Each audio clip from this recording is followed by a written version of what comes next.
The Leo King will be live shortly. Please hold on while the collective consciousness loads, and thank you for being a part of the Leo Kingdom.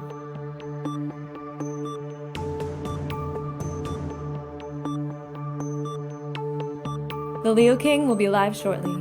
Please hold on while the collective consciousness loads, and thank you for being a part of the Leo Kingdom.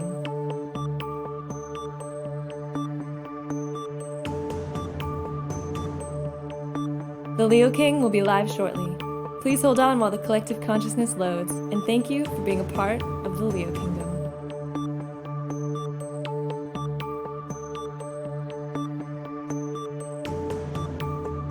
The Leo King will be live shortly. Please hold on while the collective consciousness loads, and thank you for being a part of the Leo Kingdom.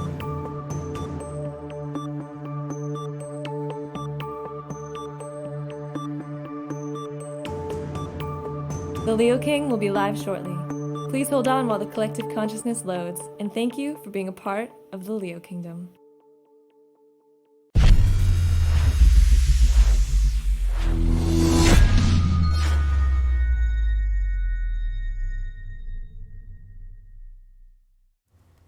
Hey, what's going on, everyone? It's David Palmer, Leo King, and we're here for Deep Love Tarot, your weekly love report for the week of November the 4th through the 10th of 2019. We're here on highvibe.tv. If you've not checked out highvibe.tv yet, we have awesome apps that are free where you can get all of our free content. We're on Apple, we're on iPhone, of course, we're on Apple TV, we're on Roku, we're on Android, we're on Android TV, we're on all these platforms, Amazon Fire. Make sure that you check us out. We also have exclusive content with my daily video horoscopes, my weekly sun sign horoscopes, my weekly intuitive, and my weekly tarot, all on there, and so many other awesome people on there, and my paid video where you can get all about what is going on about this build up to 2020. And this is some major crossroads in your life, and I help direct you to understand it and what's going on. That video is available at highvibe.tv, and that's what helps supports this show from being free. And tonight here at the High Vibe Studios, of course, joining me is Craig. What's going on, dog? I'm here for free on YouTube with y'all. I can say you're not here for free. You are here for free. For free. Yes. But I'm doing well. It's good to be back again. I had an exciting weekend full of good music and interesting individuals, so can't complain about that. I have been in a very mellow mood. Although it was my grandma's 90th birthday, and that was a big moment. So last night was lively. I hadn't seen some of my family. All of my cousins on my dad's side had not been in the same room for, I think, almost a decade. So for my Nana, who turned 90, and actually her birthday is tomorrow on the 5th, I just want to say happy birthday, Nana. I love you very much, and proud of you. I don't know if I could do 90. It's pretty gnarly. That's a long time to live, especially individuals that are 90 now. I mean, the shit that they had to go through compared to what we're doing, it's like, I don't know. It makes you think. Everybody's complaining about the world today, and it's like, really? Like, live till you're 90. See it all. But, talking about love this week, it's kind of interesting on the astrology before. We always do it. If you've never watched the show before, we go through the tarot for each individual sign, but we also do the collective, and we do the collective first. We have 4 different decks. We have 3 different dice that are all of the astrology dice, where we pick your sign, we pick the house it's in, and we also pick which planet. Also, we take questions. So if you want to have a question about love and your sun sign, Craig and I answer it. Email us right now, deeplovetarot@gmail.com. deeplovetarot@gmail.com. Get those questions in. And we do this show totally true. Like, we just go with the flow with it. We go by sun sign, and we pick your sun sign out of the red High Vibe cup. So we never know which sign's coming next. Ooh, is that Cancer at the top? Won't be no more. But anyway, we do the collective reading first. And I want to say, astrologically, it is kind of an interesting week. We got Venus and Sag, not really making any major aspects. It is going to quincunx over to the North Node. So there is this in conjunction point.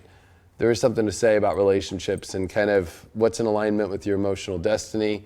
We do have Saturn and Neptune finishing a sextile, which they're in their home signs. There is a big crossroads in life. We have this Mercury retrograde, which is going to finally come to meet with the Sun in Cassini point.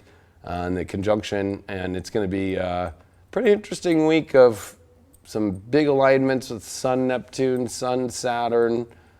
But, you know, it's a really, I don't want to say it's a boring time, but it definitely is a lot of contemplation right now. And so, interesting to do this reading for love this week about contemplation. I think we're all contemplating. It kind of is like sitting on the toilet reading a newspaper, but are you really reading the newspaper? All right, let's see what's up with this collective reading. Remember, get those questions in, put on the subject matter what sign you are wanting to talk about, and then put your question there. Please know, you know, I have Mars in the first, and because then you're not with your tribe anymore. It's all about you. So keep it towards just a love question, and I'm a Leo, or I'm an Aries, or I'm a Pisces, or yada, yada, yada. All right, for the collective this week, first card that we did get is the Courage card. So this could go, of course, either way, having the courage in love this week to go after someone or the courage to end something. I do like how this has a lightning bolt in it. There is courage that will come out of nowhere. So this is taking things either to the next level or taking it to a level that you no longer want to go. So there is a mounting amount of courage that is coming up this week about confronting some relationship issues, whether that's for the positive of having the courage to step up and say, hey, I'm stepping up, I want to see what's there, or I don't want to be in this anymore. But there's something to say also if, you know, just in yourself, spiritually this week, you are having to find the courage to understand what you want, and to, I think, find the deeper understanding of what it's going to take for you to even take the next step towards your love life in a direction that you want to go. So there's a lot of electricity here. There's a lot of energy that's mounting up here. It's like a volcano that's ready to kind of explode, I feel, which is kind of interesting because there's been a lot of contemplation. But I think once we get out of thinking so much and we just kind of step forward into the courage, it's going to go a lot better. Let's see what the challenge card is for this week. The challenge card we got is the Six of Pentacles reversed. You know, this is definitely, we can't do charity work anymore in relationships. We can't be in a relationship or keep going towards relationships where we feel like it's unfair, it's unbalanced, and we're waiting on someone, or we're waiting on someone to come to our level, or we're putting more in, they're not putting anything there, or you're not putting anything there and you feel like it's unfair, and it just feels off. You know, there's something about this challenge of like, stop putting energy into like people where either you're playing the part where you're like, oh, I need you in my life, or you're like, this person needs me and I don't really. There's a lot of the situations where it's like this give and take is not on the right thing, that courage has to be confronted. So I feel like a lot of like, and I've been saying this in a lot of the exclusive stuff on High Vibe, which you should watch. Like there's a little bit of the distractive relationship things moving away, okay? And we have to kind of have the courage for that. But I think that this is going to go also into some very deep stuff about stuff that just, we got to have the courage to try to move into things that we can actually see that, you know, it's not draining our energy anymore, or, you know, there is something to say about maybe you don't feel that you have it in you, that you're not at a place of abundance in yourself to enter into something, but really the challenge is realizing, can you turn that around in yourself? Can you find the courage to actually have the value, have the worth to be able to give what you really want to give? I think that we can create sometimes an illusion of I'm not good enough in order to not go into something. So this is going to be quite an interesting week for the collective. We did get the 5th house of creativity and love, which is the ultimate, you know, card here, and the future card of all this is saying, we need to find that love that does have that drama to it. I do love this 5th house card. I do love the creativity aspect. I do love that it does have the old theatrical, you know, drama element to it. So there is that kind of, you know, love is drama. I'm sorry to say, not in a negative way, but it's got theatrics. It's got excitement. It's got, you know, if anything is feeling dead and it doesn't have electricity and it doesn't have especially that give or take of that, man, like that's pretty much a clue of what courageously to exit stage left, and the things that do to have the courage to enter onto the stage with. As our overall and how to get over our challenge this week, I'm using the Ganesha deck, which is a positive outlook, and that's what I was feeling. I was feeling that there was something off about, having the courage to step into things because maybe you don't feel good enough or you're not at a place where you don't want to. Having a positive outlook is going to help you through this and be positive about the courageous energy that you want to go to through love. So this is a great reading. There's a lot of positive aspects here. But I also think at the same token, what doesn't feel electrified, what doesn't feel like it has that excitement or that edge, that, yeah, woo, like, what's the point in putting your energy towards it? You can have a positive outlook all you want, but if it doesn't enter into the theatrics or you don't feel that or you don't feel that excitement or that creativity, wah, wah. Our astro dice are saying the 10th house with Mercury.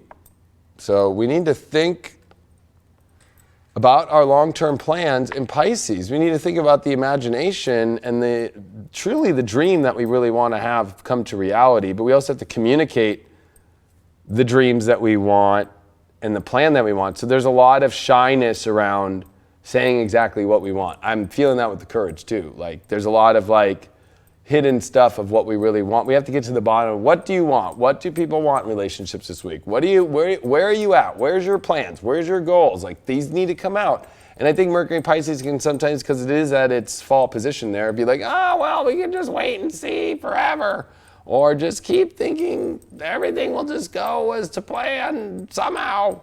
And I'm a huge advocate of that. But there is something to say that the universe is asking this week for us to stop kind of, sure, we have to go with the flow with plans. I will say that. But there is something too about what are the subconscious stuff that you don't want to confront or communicate about that you need to communicate about in order to understand better of where things are going.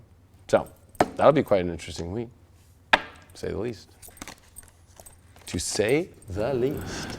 Say the least. We're getting things moving on this beautiful Monday. Yeah, it is a Monday, and the month's already flying by. Well, where did this year go? Man, the strangest life I've ever known. I'm just like, hello, I'm here. Hello, McFly. We got Libras first. Oh, damn. Libra's in the house. If Scorpio comes second, because that always has been a pattern, I'm just going to freaking laugh. It's just been... Those lovely, maybe that cycle's done. Libras. Maybe that cycle's done. Maybe it is. We have Libra questions, too. I wouldn't be mad at that. And by the way, if you're in the chat room right now, I'm going to say what's up. Help us and share this to get as many people as we can on here. Last week we broke 1,000 people live, so thanks so much for all those that were there last week and that are here today. Hell yeah, that shit was, as the kids would say, it was lit. It was lit. I'll be honest with you, the more people there are as a Leo, and Craig's a Leo rising and he's Scorpio, and I got Scorpio Mars, there's something to say when it gets more lit and there's more people, we get more lit. You know what I mean? Hell yeah, brother. So this one's a little specific, but I liked it anyways. I felt like she could use a little help. All right. So this Libra woman, she's with a Taurus man. They've been together for 8 years, and she's needing a little help about bringing her sexiness out. Is there anything that she could specifically do that might maybe trigger that Taurus man and get him going a little bit more too? I liked it. It's really interesting because being a Libra, Taurus is the house of sex for Libras. And when you look at Taurus, Libra is the house of the 6th house of quite opposite of sex, like being the virgin. It's a very weird combo. This is where you start to understand why certain sun signs don't work as far as compatibility, as far as the old books go and stuff. But it is interesting because Libras have Uranus in Taurus as their 8th house right now, trying to stimulate their energy with sex and also find new ways to bring their sexy and all that stuff. And then Tauruses have Uranus in their own sign. So it's about understanding what he wants and communicating and understanding, because it's almost like Tauruses have gone to a whole new paradigm. They're kind of going into a whole nother world right now. So she might feel like a little bit of disconnect in the world and trying to connect with him maybe through the sexy thing. But to be honest with you, there's something to say about that's a good thing, but she also might need to understand where's he at in his reality? Where's he at in what he wants in his life? what world's he in? Like she might bring out something really sexy, but then he might be like, well, I'm kind of right now into like some like horseplay or something. I don't know. I was just about to say, like, I don't know. I can't. I'm like holding back from saying. Maybe what he I wants really like a cat suit. Maybe he wants her to put it like on a cat suit or something, or some leather. Or maybe he's into like adding food to the mix, and she's like, "What?" It'd be kind of a Taurus thing anyway, right? Like, oh yeah, like Drew, like you know, it's like Hot Shots Part 2 with fucking Charlie Sheen. A little bolognese sauce, all the sauce drizzled all over it. Like he might be into that, so she might be like, "Gosh, I went and did all this stuff. I went and got all this like lube, and I got all this massage oil, and he wants me to take like chocolate sauce and lick it off his butt." Like, man, all right. So I think that do that, but also don't be afraid to like ask him kind of like what he wants, or, you know, I don't know why my guides keep popping this up. Maybe you gotta like send him some sexy pictures, not even maybe yourself, or just kind of like ideas or something. I don't know. There's something to say about Tauruses right now are going through a lot of contemplation in their life and exposing their deeper truth sexually with Jupiter in their 8th.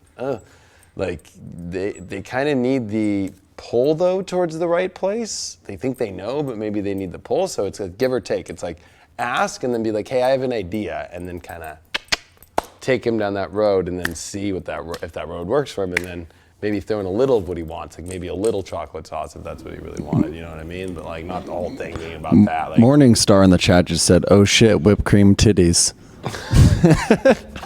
I thought that. So that was a good question.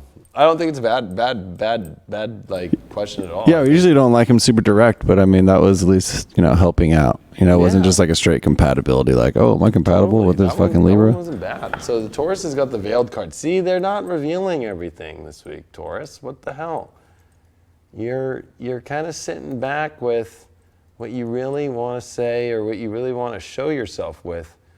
Or you might be dealing with a relationship that's not showing themselves to you and you really want to know. Well, you're going to have to dig deeper, not only in yourself, but especially with Jupiter coming out of its station. By the way, everybody, Jupiter's out of its station tomorrow, or sorry, its shadow tomorrow. So we're about to see Jupiter at full blast. So this is the sex house for you, Taurus, or sorry, we're in Libras, but it's like there's something veiled, Libra. There's something veiled because this for you is, this Jupiter in the 3rd is about communication. You're going to have to communicate. You're going to have to bring out what is going on. You're going to have to reveal and say what you really want to show.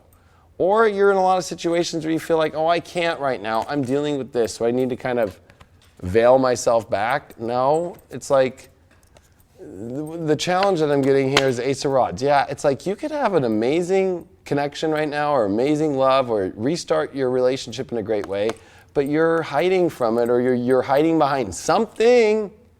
You're hiding behind something. And that's what the thing is. It's mysterious, right? It's like we don't know what's going on. Come on, Libra, what's going on?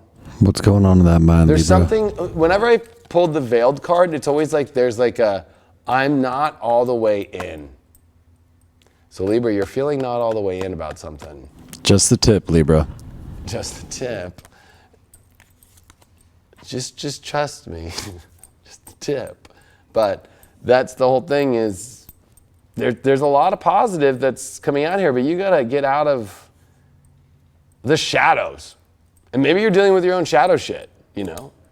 And having the challenges of Ace of Rods is, maybe you're giving up on love, or maybe you're putting so much energy into a relationship right now that you're feeling that you can't be your full self. And that's a big challenge, that you're putting too much into something and it's actually causing you to veil back. So I would this is about you kind of being at terms with what you have to do as far as being transparent.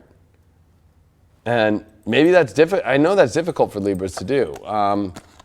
Mercury retrograde. Wow, Mercury retrograde is in your self-worth house. I think a lot of it is self-worth stuff. Maybe. I'm not saying just independent self-worth. Like maybe it is your looks, or maybe it is something going on in something you value that you're going through a hard time with. But it also could be that you're afraid to reveal or communicate, that you're not into something anymore. That's the other thing about Mercury retrograde in the second house, like Libras are going through. Like maybe you're afraid to say, like, I'm not actually into this. And so there's a lot of things right here that are about what you're setting back, what you're holding back. And you want this greatness, or you're putting a lot in, but then you start to maybe feel guilty and it's making you step back because you're like, uh-oh, it's going too far. It's going too far. Uh-oh, when are you going to put the boundary up? When are you going to say? Or if it's not going anywhere, which challenge of Ace of Rods could be like, shit ain't going nowhere. Like, there's not a lot of excitement here or anything. Well, maybe it's because you're not showing up. You're sitting back. Like, You bring that safe word out sometimes. yeah, and the veiled, I don't know. She's kind of sexy, all veiled here. But there's that whole part of like, but what do you want? Like, I'm not going to just come up to you and just like, Matt Lauer you. You know what I mean? Like you need some sort of consent, and there's no understanding of what the consent is or what is going to happen. So a lot needs to come out that needs to be done. Ganesh is telling you there's a promise of the future when you come out, and you can only find that great spark and excitement and new beginnings and an excitement for your love life if you communicate and get out of shadows. And you get out of it, especially with Mercury retrograde. There is a rethinking here of the value of a relationship, or if you're just beginning one, or you're just been in a long one, there's a reinvention going on there. But there's a promise of a positive future if you reveal the truth, or maybe there's a secret you're holding. I feel like there's a lot of secrets Libras are holding, and they're afraid to bring them out. And Libras tend to die with their secrets sometimes because that brings too much stress. Their 12th house of secrets is Virgo, and they can just completely freak out over having to expose a secret. But that's also where they do their greatest cleansing, is when they let it all out. Like, it's their biggest reliever, and they become balanced again. So, there's promise to the future when you get out of secrets, or you reveal what's going on in yourself, and you communicate. And whatever you're not feeling the value of, you're going to have to. You did pull the Scorpio north. Is that north? No, that's Scorpio. south node. Ooh. In In the 7th house. Yeah, so you're going to need to focus on showing us the reality and the physical reality of what's going on. You're hiding way too much in relationships. You're hiding how you feel. Or you're too engaged into a relationship emotionally, and you're putting way too much in, and it's making you reassess if you really value it or not. And so this is a big reevaluation week, not only with the Mercury retrograde card and the veiled card. There's promises of a great future, but you can't sit on this weird fence anymore, and you got to bring it all out. And sometimes it'll bring you to a new future for a new love. And if you're single, maybe you're just not getting out there, and maybe it's about security issues or self-worth or whatever, and you need to get that spark back out and get back out there in the field, because there's a promise of a great future for you. I have an announcement. I am still single. Just so everybody knows. All right, so not Scorpio. If it comes Scorpio again, I'm just gonna be like, this thing's rigged. Nope, Cancers. Wah, wah. What do you mean? We broke the cycle. I'm happy. No, I'm about it. Broke the cycle. F that nonsense. That cycle's done for you too. Thanks. Thanks for breaking that for me, buddy. That cycle's done. I don't appreciate it. You appreciate it. I am worthy of breaking cycles and breaking chains.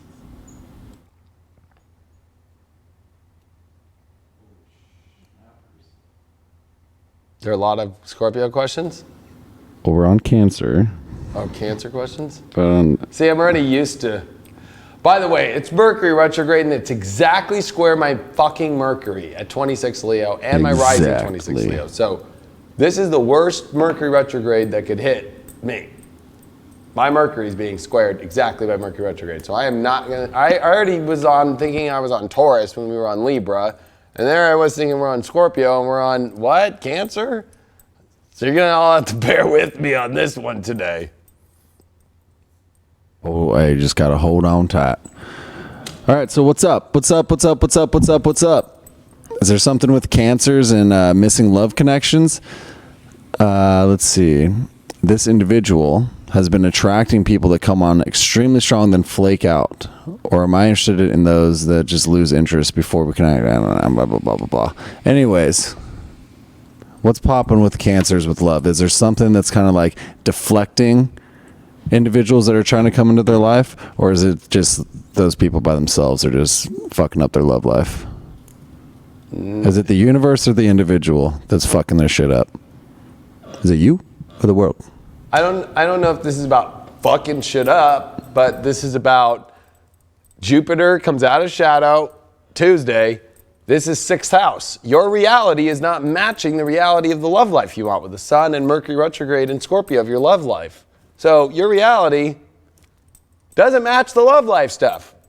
And this goes for partnered Cancers, right? So it's like, let's say a good example, like you're a Cancer and you're a stay-at-home mom. And, you know, like that's your reality and that's your life, and then your husband's working all the time. Or like, let's say you're a single Cancer and you work all the time, but you're trying to date guys who don't work a lot. Like there's gonna be a mismatch, right? So Cancers are at a place to where they have to make adjustments in their reality to bring in the kind of love they want, or just focus, because the problem with Cancers right now is their realities and their love lives are not matching at all. Like it's just like, or they have to go to weird places, or you know, they're just like, it's like creating them to be in a reality that's not really where they want to be for their love, and they have to create, it's creating this really alternate reality state. So this is where Cancers have to kind of go, I have to actually like restrict Saturn in my 7th house, Pluto, maybe implode or exit relationships so I can adjust my reality to bring in the true kind of relationship I want. But there's just this over desire and this over need, and this is a Mercury retrograde in their 5th house. So they're like not seeing their relationships the way they thought they were anymore, especially romantic ones. Like it's like, oh, I thought it was gonna go this way, but it's really going that way. It's definitely a weird time to be a Cancer in love. So, but it's about realities. Does your reality match the reality of what you're trying to do? I mean, I know that might sound like so simple, but hey, you know, it reminds me of like a baseball player with a wife like that. Like they're playing like 30 games, and they only come home like, I don't know, 30 or 40 of the games or whatever it is. Like really? Like, okay. Those relationships last long. We just saw Jim Edmonds just, you know, get divorced with his OC housewife. Didn't work out. Jimmy Edmonds, no, but I mean, I could have predicted that. I'll be honest, Jimmy baseball Edmonds, what are you partnerships, I don't know what it is, they don't really work. You know, it's because the realities don't work. So Cancers are going through that. It's like, if you're a Cancer out there single, it'd be like going out and being married to like a sports star or movie star, and your life is like at home trying to have dinner, and you want to cuddle and shit, and they're gone, or they're only there just to use you for that moment for the dinner, and then they're gone. Woo! Someone just emailed me and said that I need to turn your mic up, but you sound pretty loud in my ears. So let me know in the chat as we continue. Oh, am I not loud? I mean, you sound loud in my ears, so. People should let us know in the chat. I got spiritual cleansing. And, you know, I hate to bring this one up, but yeah, this one kind of is a card that is saying that there is a wash needing to be done in your love life right now. And it doesn't mean it's negative. It just means that I would say with this eye here, it's like, you need to reconnect to the whole picture. It's like there's too much, you know, I don't know why I'm getting from my guides. I'm getting like tar on the windows, you know, and you're seeing it all through the tar through the windows, and like you're not able to see the picture clean anymore. You need to clear off a lot. You need to clear yourself. You need to get back into your own spirit, into your own power of yourself right now, so you can see your relationship life clearly, because there's something to say about your love life is kind of being seen through these weird tarred glasses, or you have too many partners. I'm getting that from some Cancers, or your whole reality is based off this one partnership that's just been tarred and tarred and tarred and tarred and tarred and tarred. So that's all you see, but like you still love it. But this is definitely a time for you to get back to your own self, and you gotta, there's something to say too about the partnerships that you're in. Are they in a spiritual alignment with you? Are they on the same mission as you? Are they in the same spiritual alignment? That's important with Neptune in the ninth. I mean, like your quest for greatness and doors opening are when, especially in partnership, that's why Saturn and Neptune are sextile this week. The last time in your life, and all of our lives in their home signs, that your relationships, if they're not on the same spiritual quest as you, ain't gonna work, Cancer. Sorry to say. And your challenge is the Hierophant reversed. Again, another spiritual card, another card saying that there's a spirituality issue. There's spirituality issues going on right now, and I would put this as a problem in relationships, unfortunately, this week.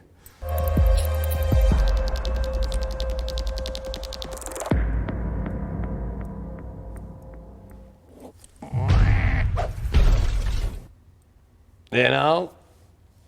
I mean, the challenge is you getting out of the traditions that you're in. It's like you're so traditional, and that's okay, Cancer, especially that Capricorn of tradition is your relationship house. So you're very traditional with your relationships. But there's something to say about this lacking some sort of depth spiritually, lacking the true understanding spiritually of each other, or entering in relationships that don't have any spiritual aspects at all. Or I'll be honest with you, could be dark people, or, you know, did you see those two guys that just escaped out of Monterey jail?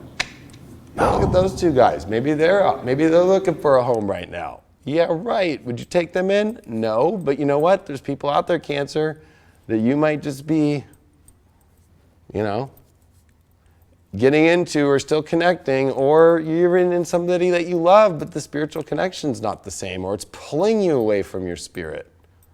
You gotta be really careful about looking about that this week. And you got the seventh house of partners. Again, this is all connected. That partnership is the true alliance of two people that are two halves that define this one understanding, these two individuals that are in a similar space.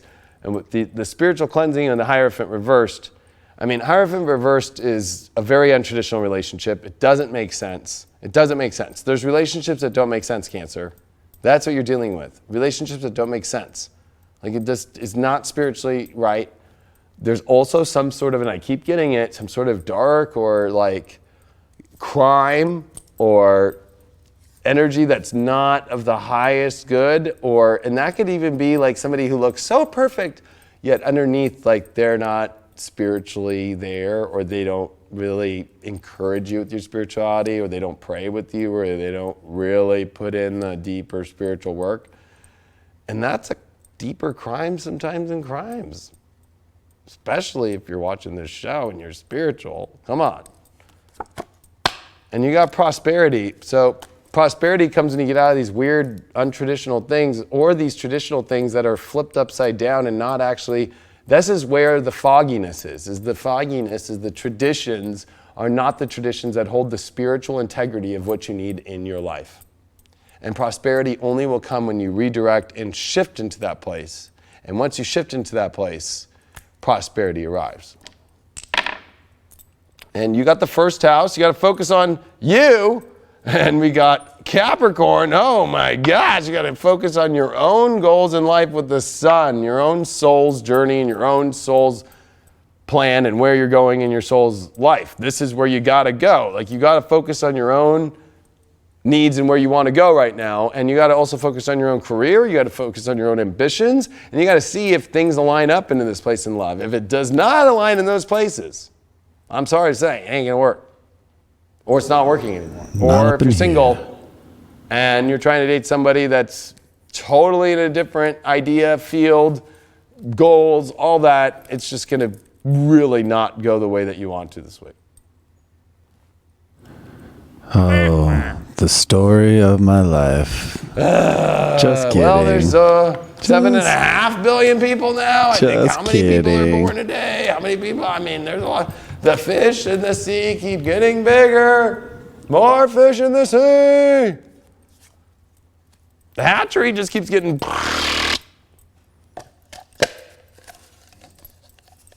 So many little fish out there. So many. Just fish. We got Aries. So many fish. What type of fish do you like the best? Me? Yeah.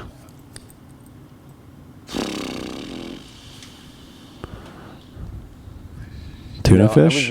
I wanted to be a marine scientist. That was my first job I wanted to be. I would say that my favorite fish.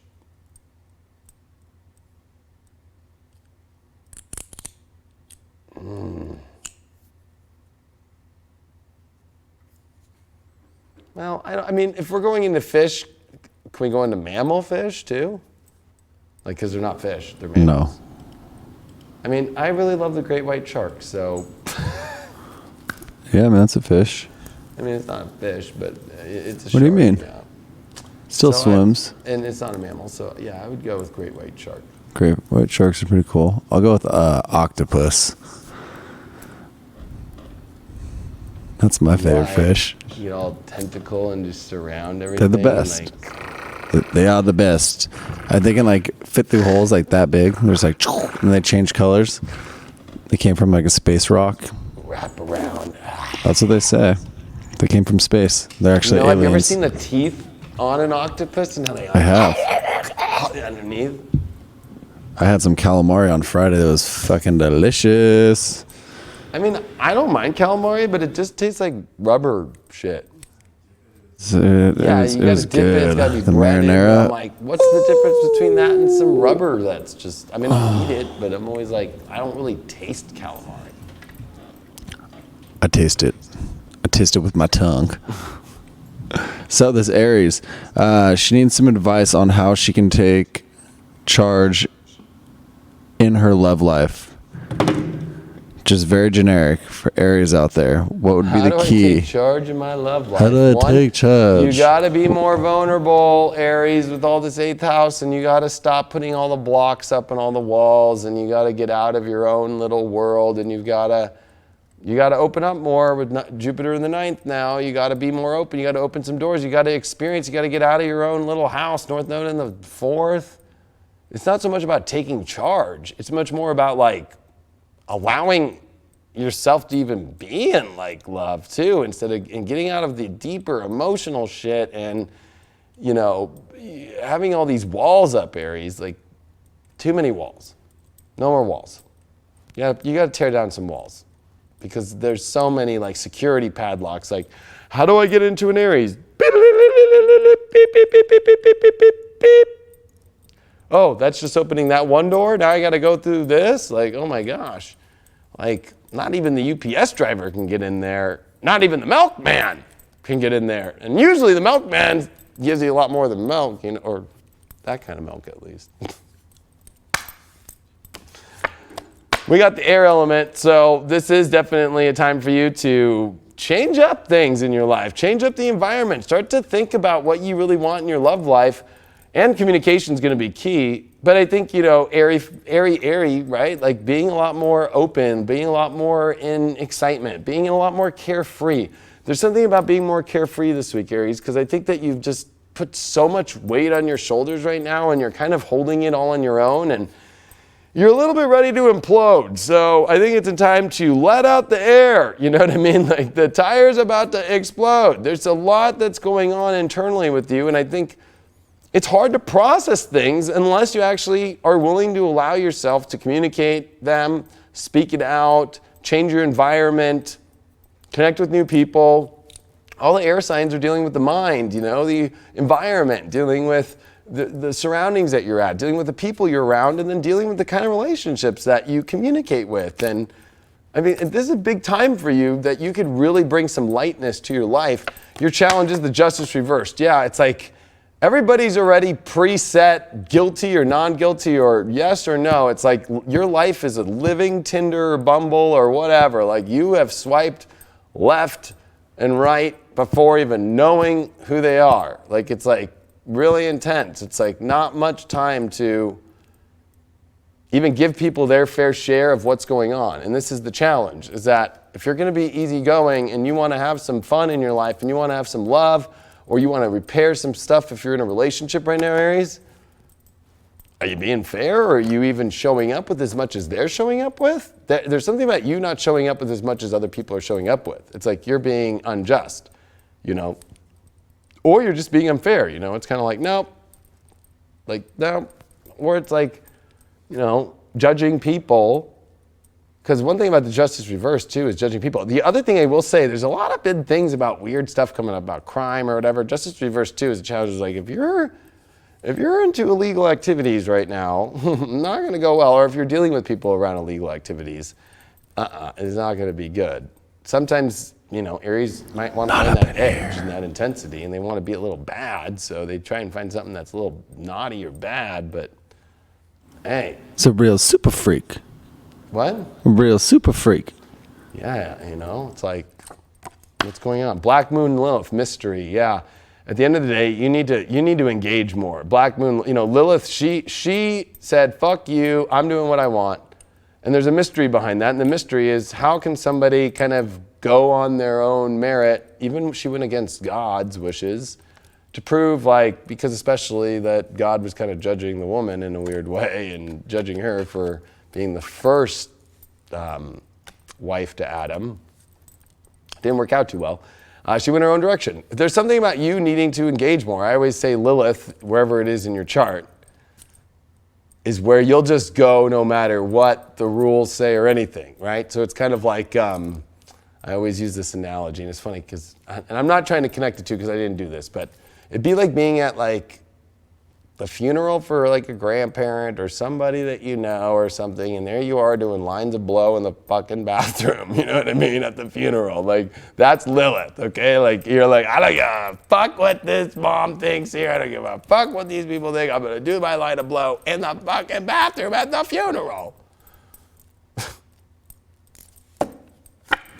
So you need to, I'm not saying to go do lines at the fucking funeral, but I'm just saying, or even do lines, I'm not promoting drugs, I'm using analogies. But I will say, Aries, there is something about you needing to kind of like, the universe is saying like, you need to get into things more. Like, don't go all that way, but at least like, come on, like, let's go, Aries, let's go. Belonging, you know, you want to belong back into the world. Like, you want to belong with people and be around people and feel it feels good when you're part of a tribe or you're part of life and you're part of, you know, social aspects. It's great to even feel belonged in your partnerships or feel belonged as far as like a person that likes you.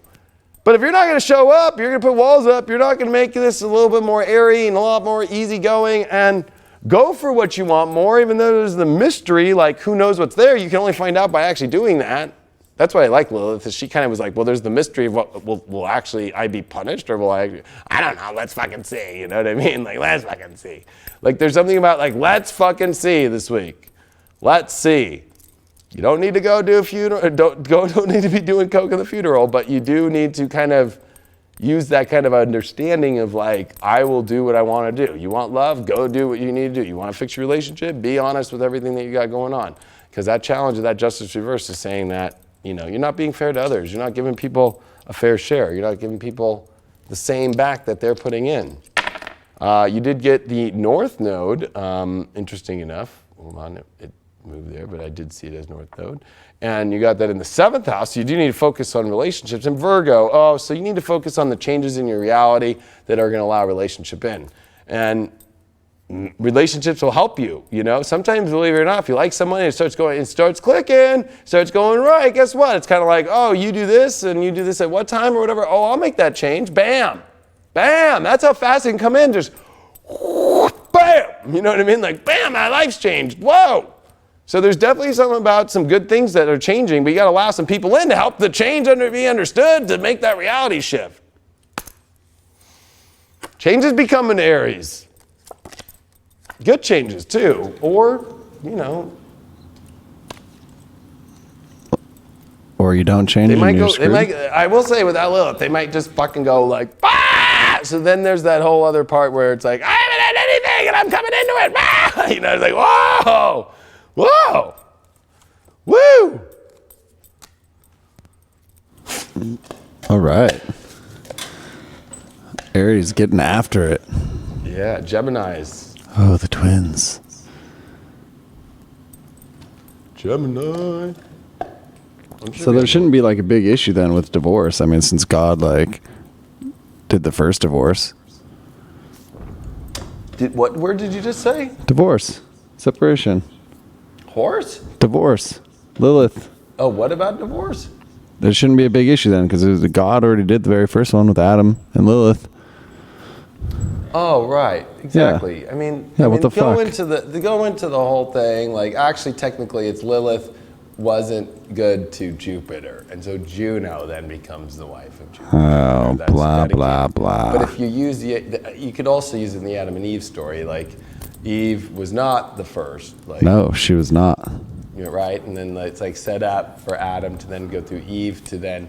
She's gonna do what she doesn't like. She's gonna get the fruit, but she's not gonna like leave Adam or leave. And then she gives consciousness to Adam, right? Like, God takes them down to, you want to see, you eat the fruit. You want to know the truth, you can't handle the truth. You can't handle it, I'm throwing you on the earth and you're going to have to take a poop and a piss every day and take a shower and fucking deal with people on Facebook and Instagram, and you're going to have to fucking watch this guy, the Leo King, who's the devil because the Bible tells you he's the devil. You're the devil. Fucking your Zodiac and of all this shit.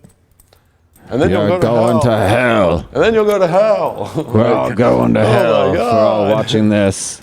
Oh, man. Fuck hell and fuck heaven. Here we go. Geminis. So this Gemini has only been in toxic relationships. What's new, Gemini? So she's been single for a year, but she needs help in manifesting. Like, how can she manifest positive, healthy relationships instead of just getting dragged through a big pile of shit over and over? Because Geminis right now are addicted to connection. They're addicted to, they get addicted to people right now. With all this Pluto, Saturn, South Node, and Capricorn with Jupiter in their 7th, it's like, oh my gosh, like putting way too much into something that's not of value. They have to use value. Like, is this person really of good value to me? Like, is this really what I want? And, come on, Gemini, is this person good looking enough for you? I mean, I know that might sound crazy, but like, there's something much more about like, oh, like this person's willing to give me everything attention-wise, right? Okay, but like, then like blurred out into like dying this need for connection and not seeing clearly. With Jupiter opposing you, it's like over, excited about things that your soul is not seeing. You gotta remember you're Sun in Gemini, so Jupiter, even though it's in your relationship house, it's opposing your first house, which means you're not looking at what you really want. You're looking at what somebody else's life is, and then with all this 8th house, it's like you get really deep into a toxic situation because you didn't look at your own life. You didn't, with North Node and Cancer, you didn't emotionally go, you know what, I could do better. Or is this the best that I could have? You need to ask that right now, Gemini. Is this the best I could have? Let me aim for the best. And let me not get stuck in fucking shit that's not that great. You're the best. Because you're like a, right now, you're like a fucking super glue. The second you connect to something, it's kind of like, okay. And then like, in some relationships, like Gemini relationship I've known, I remember I was at this party a couple months, like this summer, and there was this girl, and she was telling me about her husband, and like they tried to have kids, and he's like, it's not working, and now we have to do this, and I'm like, do you think like love is what creates children? Like, you know, like some people, like I'm not, you know, it's like, I'm like, and I looked at her chart, I was like, the love just ain't there, you know, you're just addicted to, like, I have to be here, or da-da-da-da. You're addicted to like, that. Oh my gosh, like, geez, I don't know what your thoughts are, Craig, on that, but I feel like, I think every situation's different, but I feel that a lot of relationships when it comes to having children and they have problems with having children, it has to do with like, sometimes it's not really fully, like the child's like, I don't want to come through this motherfucker. I don't know. What about all those people that fucking hate each other and are pieces of shit and they get pregnant?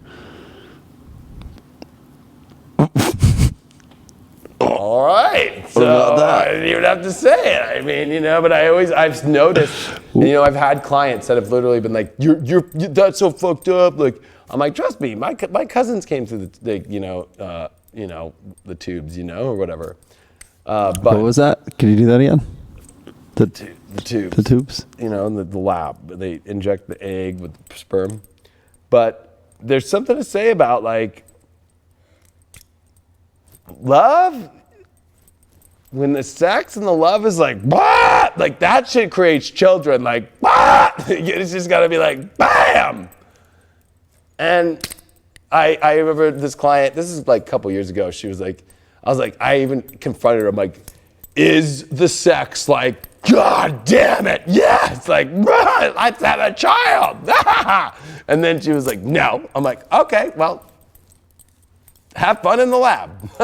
And then she ended up breaking up with him. She found a guy the next year. I did the reading for her. She fucking had that sex. I was like, oh my God, love it. It was instant. And she thought it was her the whole time that couldn't have kids because she thought it was her health and she needed to turn vegan because her eggs were gonna get fucked up. I was like, no, it's just fucking love creates kids. And then fucking boom! She fucking fell in love, fucking was like the deepest sex, like, Super deep. Super deep. That's Secret to Life. Welcome to Deep Love Tarot. All you guys, that's all you need to know about love. If that's what you need to find. If you can't find that, get the fuck out. All right, Geminis. Transmute. Uh-oh. Is this good or bad? The relationships this week for Geminis are changing and they're mutating again. And I don't think you like the mutation process. Even though you are a mutator yourself, this 8th house stuff is where you like to have control. And you do not can have control in your relationships right now about where they're mutating, Gemini. They are mutating into another place. And there is the slithering snake that is coming around. Now, there's the positive of the snake that it sheds its skin. But you're about to shed the skin of this relationship or someone you like, or if you're in a relationship, it's now shedding and revealing even more than you even thought. And I think that it's changing in a way that, especially because I know Jupiter coming out of Shadow Tuesday, and I know because of all this Capricorn, and I know because we're in Scorpio, the Mercury retrograde in your 6th house, that your reality is shifting madly. And are you sure about what you're doing? We need to look at the challenge. Challenge card, yeah, oh gosh. 7 of Cups reversed. The challenge here is that you're not looking around at other options. You're too fixated and you're willing to mutate into anything. If somebody tells you to fucking cut your arm off and fucking put on a fucking alien arm to be in this relationship, I'm in! I'm all in! It's like, what? No. Challenge with the 7 of Cups, believe it or not, is that you're so focused on this one thing that you want to achieve in this relationship that you are willing to transmute into anything. Like, I will fucking eat batteries fucking for you. I will do whatever it fucking takes. Whatever. And it's like, oh my gosh, like, hold on 1 second. She's like, I'm just asking you to eat me, not batteries. Yeah, well, it could be anything. It's like, I will eat my fucking tampon for you. You know what I mean? Like, what? Like, fucking, just because the person might not like tampons or something. Like, I don't like you wearing tampons. Okay, I'll switch to wings just for you. It's like, maybe you don't like wearing wings, or maybe you like wearing wings and they're making you wear a tampon. And you're like, what? This is where this 7 of Cups comes in and goes, your challenge is that you're not looking around. There are a lot of other things out there, especially with Jupiter coming out of its shadow. There's a lot of other things out there. Let's turn it the right way around so you can see. Usually this card, I'm saying you're looking around at too many things, but in the challenge position and this transmuting, and it's transmuting in an area that I already know from the astrology and my guides. I'm sorry, I'm a tarot reader. I'm not here to just always just do what I'm telling you. This shit is not changing the way you want to go. It's slithering in a weird direction, and it's because you're not looking around at everything and you're slithering into, yes, you'll get the prize you want, but is the prize really mutating the way, and hasn't been mutating the way that you wanted to? What's it not been revealing? It's Mercury retrograde in your 6th house. I mean, your reality could totally go from dark to light fast, or light to dark fast.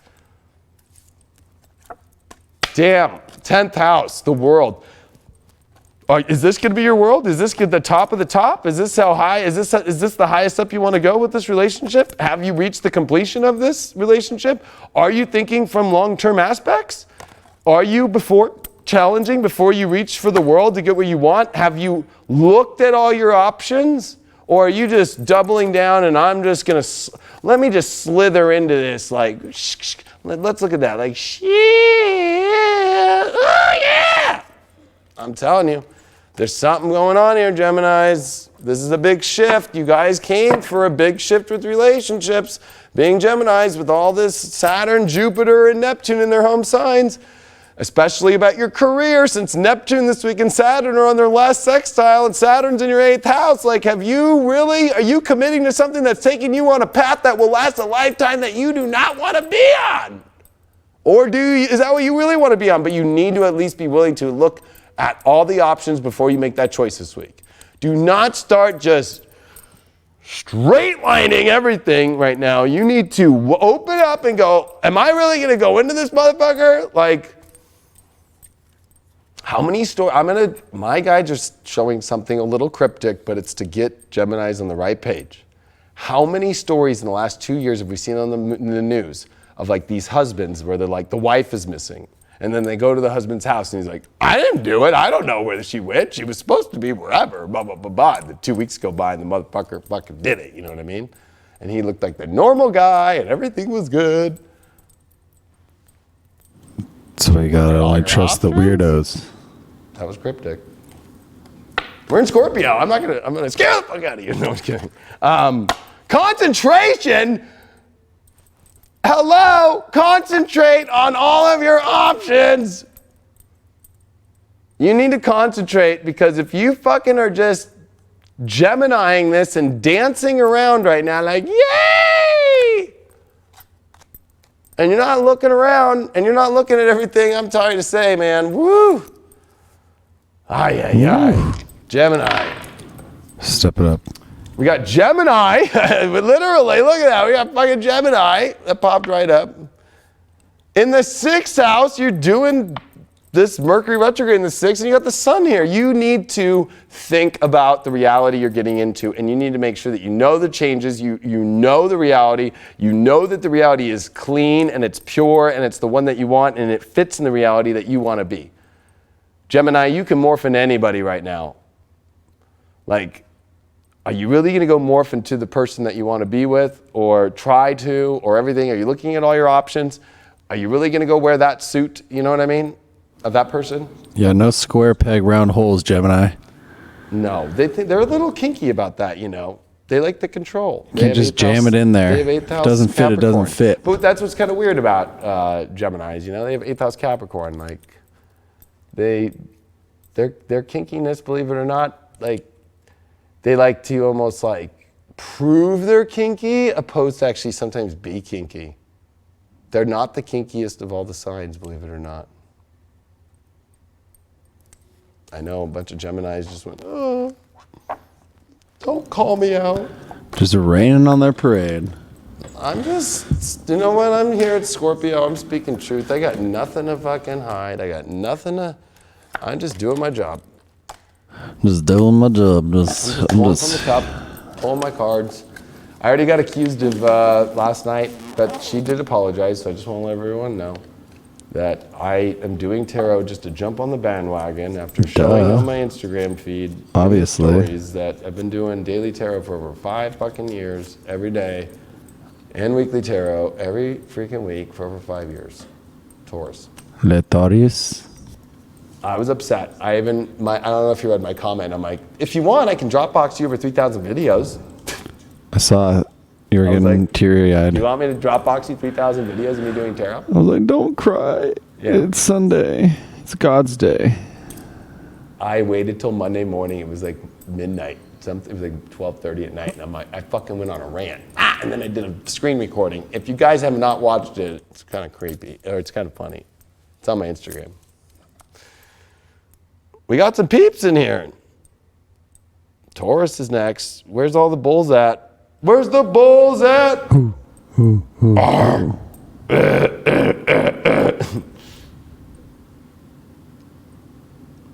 let the bulls out? They were pooping in the corner. So this this Taurus woman, she's been told she comes across confident but intimidating, especially sexually. Is this a common trait for Tauruses? Is there something that maybe she can do to reflect that or tone it down a little bit? I mean, Tauruses, they go off the wall. They go past the boundaries with sex, believe it or not. Tauruses, because they are ruled by Venus, they like to feel good. Tauruses usually go way off the walls when it comes to sex, when it comes to the physical attributes, whether the clothes they wear, the toys, they like it all. You know, it's Sag. It's like they want to try every adventure sexually. And Jupiter's there right now, so it's kind of saying open the doors there, but Neptune was squaring that. Neptune's in their 11th. Like, does it go well? Are people going to accept that? Are you going to be accepted in society well? That's kind of the weird thing. But yeah, Tauruses are freaky. And I don't think it's about feeling guilty about it, but yeah, it might not be rubbing off certain people the right way because maybe they're not freaky enough for you, Taurus. And that's when you just go, well, I guess I'm going to trot over to this side of the fucking farm. I don't know. I hope that answered your question. Like, that's kind of It part of answered your my journey question. is I need to find myself a Taurus, apparently. Well, think about it. So Taurus is opposite of Scorpio. So they're not Scorpio, they're the opposite. So what's their big adventure? Sex. They need to go explore that more. Whereas with like Jupiter, for Scorpios, it's in Sag is their second house. So they need to explore how to be more about with nice things and money and be on a higher platform with those things. That's the exchange. You can see all this in astrology, peeps. All right. Protection. What are you protecting yourself from here? Are you protecting yourself or do you need protection from people? This could be both. I pulled this card last week and I had 2 protection cards actually. And I think, you know, for me, I think it was, I was attacked by a couple people, but then also at the same time, I think this card at the beginning though, it always is signifying like, there's a lot of things that are coming at you. So protect your energy, put out a shield, but then don't protect the energy away from letting the one thing that you want in. Like allow things in, but it's okay to have some wall up, Taurus, but you know, you gotta have some sort of door to get in. So don't put up a whole wall, no door. There's gotta be a doorway. But also, you know, the protection card is saying, you know, are you knowing what you're getting into without vetting? And even though those are in partnerships, like, have you vetted this like to where you're at now in your life and the direction that things are going? Like, there's like, this protection card is kind of like taking a step behind for a second and looking at all the ways that these directions could go in your relationships right now. Even if you're single, like it's just one moment. It's not like the whole week you gotta just be like, I'm missing out, fucking no. But like you need to take a moment this week and go, where do I wanna go? And am I wasting my time and letting all this energy in that's not where I wanna go? Like let me close that out and focus on where I wanna go. This is what, you know, I'm seeing a lot of signs too. Wow, we got Knight of Swords reversed. So the challenge is that you're not really going for anything. It's like you're not like really thinking straight either. I mean, honestly, Knight of Swords can be some really crazy fights reversed. Like, especially you need to protect yourself from arguments with people, and you need to protect yourself as well from really intense energy coming after you this week that isn't maybe what you want to have. So this is about, and I'm going to be honest, maybe you did things or maybe people found out things about you or maybe you say things that people don't like. People are going to come after you in crazy ways this week. So that's where you need to protect yourself from fights and more yelling and stuff. But Knight of Swords reversed is definitely a wild fucking card of craziness and acting out of rash, brash, crazy, intense, you know, almost like manic bipolar aspects. So, you know, there is a sense of this week watching what you say and also what you're jumping into. Did you know what you need to put some protection before you just jump into everything, right? Like yes, you need to open the doors, but there is a sense of like thinking clearly too. And I think that this is going to be, this Mercury retrograde in your 7th house, oh yeah, definitely. This is some miscommunication errors coming around. And you want to protect yourself by making sure of what you say. You also want to protect yourself about how quick you're reacting to the situations, because you could be the one that could be the crazy tyrant, and then you're gonna have to protect yourself because you caused the fight yourself. Oof. But so don't use the excuse that the Leo King said, I needed protection, and fucking, but like you're the one who started the fight. You know what I mean? I'm blaming it all on the Leo King. Huh? I'm gonna blame everything on the Leo King. Yeah, blame it all. From now on. We got Scorpio, so. Yep, it's your fault. Fucking, no, it's actually your fault. Fucking Scorpio. Nope, it's your fault. No, and this is your 7th house. This is where the Mercury retrograde's happening, everything. So this is saying that you're dealing with major transformation in a relationship with this week. And I'm picking this up in coupled and like dating Tauruses. Like things have gotten to a really weird space. Things have gotten to a space to where communication is weird, and you're almost at a place to where you're like, what do I do? What do I do? What do I do? And also, for the single ones out there that are not into it, like you maybe put too much protection up and you're not going about things at all. So there is something to say about it's like extremely dead for Tauruses out there, and then it's going the opposite for Tauruses that have been in things to an extreme kind of like what the fuck transformational moment. Like I better know, am I safe in this? People are going to reveal their true colors, and you're going to reveal your true colors. And like for those that aren't in anything, Tauruses, like they are like protecting themselves too much, and not engaging in anything, and they need to change and they need to integrate. But for those that are in stuff, this is some wild fucking energy coming in to transform, to see the truth about how crazy this I think that there's Tauruses out there in some crazy weird relationship shit. This is weird.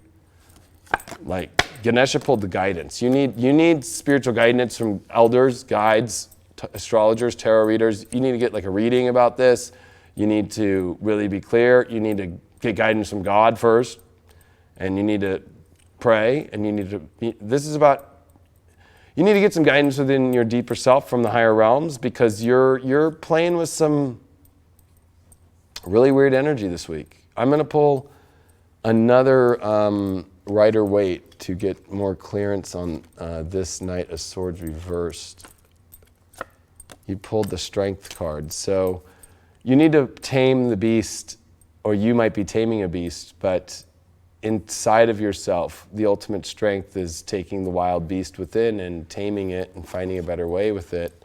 But you also need to have the strength to go for and say what you need to say. You're protected, but you need to be strong enough to do it, because actually by not doing something, you could be entering into a really dangerous situation by not saying anything. So if, like, let's say you're with your boyfriend, he's fucking about to go rob a liquor store, or he's doing something crazy, or you're with a girl. Like, make sure you get the good vodka this time. You gotta have the strength to stand up, and you need to like follow the guidance of what your guides and what the Spirit's saying. Like the signs are becoming very real this week for you, Taurus. And for those single, it's like there's something to say about having the strength to get back out there and say things and get out of your protective role and transform this and get into the dating pool again.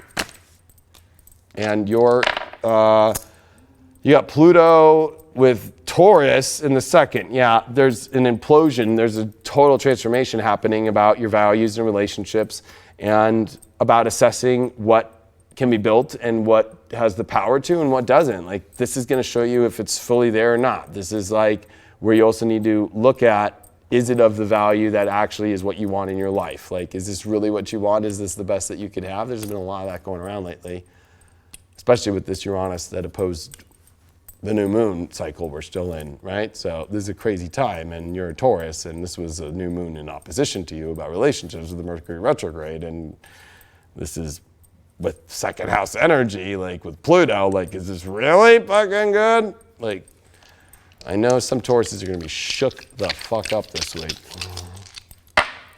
I'm all shook up. Putting that protective energy out there for you, and so is the universe. We got Aquarians.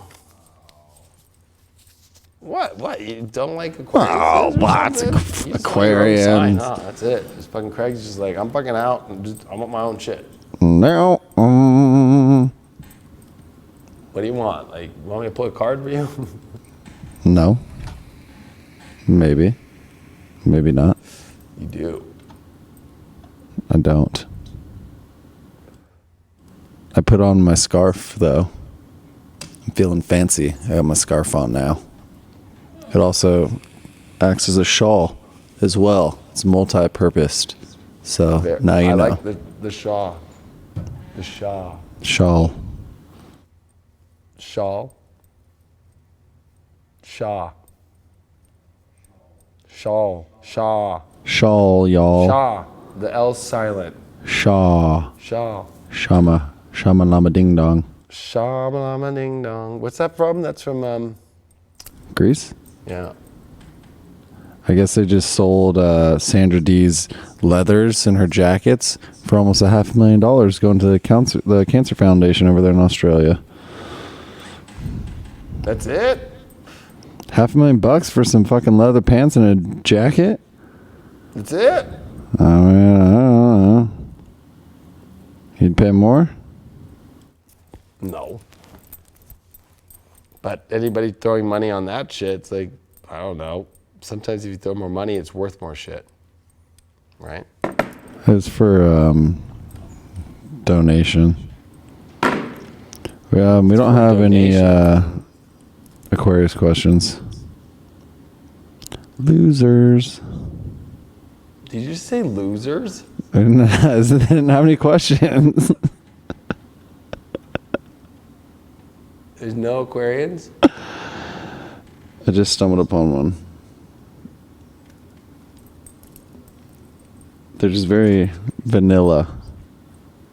And he's calling Aquarians vanilla? Damn, I got a lot of Aquarian haters last week when I was saying, oh, Aquarius. I like Aquarians. Oh, God. You're my We're gonna lose the favorite Aquarian audience ever. now I like between you guys me so last week much. and you this week. Fighting for the Aquarians this week. I met a very lovely Aquarian on my birthday, actually. Oh, did you? I did. And then she flew off in a spaceship? She flew off to Hawaii. See? She's supposed to come back. Who knows? Yeah, supposed to. They do come back, just not when you're ready. Like, oh, I'm already married with kids. Like, and you came back? Yes, I did. Well, nice to remember that meeting of you.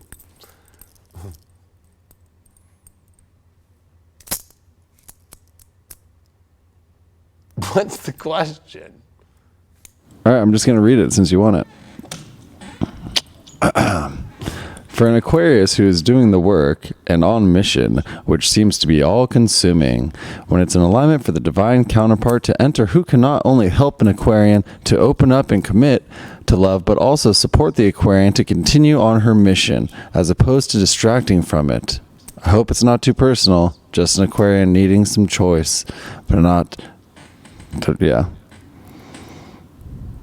Well, this one's extremely simple to answer. That's why I told you vanilla. But you wanted a double scoop with a little fudge on top and some whipped cream titties. The 12th house of Saturn and Pluto in the South Node is like, yes, do the work, the spiritual work. But then with that also comes 12th house stuff of distractions into people that can pull you away from that. So you got to find somebody who's on the same spiritual path as you, point blank. Like this whole like, well, I can be with someone and they'll support me in it while they really aren't going to support me. Like that whole model's done. Just in like relationships, I feel like, you know, like, well, they do this and I do that. And like, you know, we kind of come together like, you know, we like the same dinner. Like, what? Like this is about we're all going on a big adventure and journey here and like destiny, and this ain't no, you know, just because you guys like the same fucking TV dinner at dinner. And you guys like a couple of the shows that are the same. Like, sorry. I'd rather have some chicken pot stickers or something. Soulmate card popped up as the first card for Aquarians. That's a good sign then. It's a good. Yeah, no, it's a good sign. Always it's a good sign when it pops up. we'll see what the challenge card says. But yeah, I mean, I think soulmates are on the mind of Aquarians. Is this my soulmate? Is this still my soulmate? Is this really my soulmate? Or did my wandering eye see another soulmate? Or there's a lot of soulmate questions coming up. This one's going to be an intense reading already. Is that my twin flame? Is this my twin? Oh, is that Aquarius? My Challenge, twin Ace flame. of Swords reversed, not thinking clearly about it. A lot of facts are showing up for Aquarians of maybe this is not my soulmate.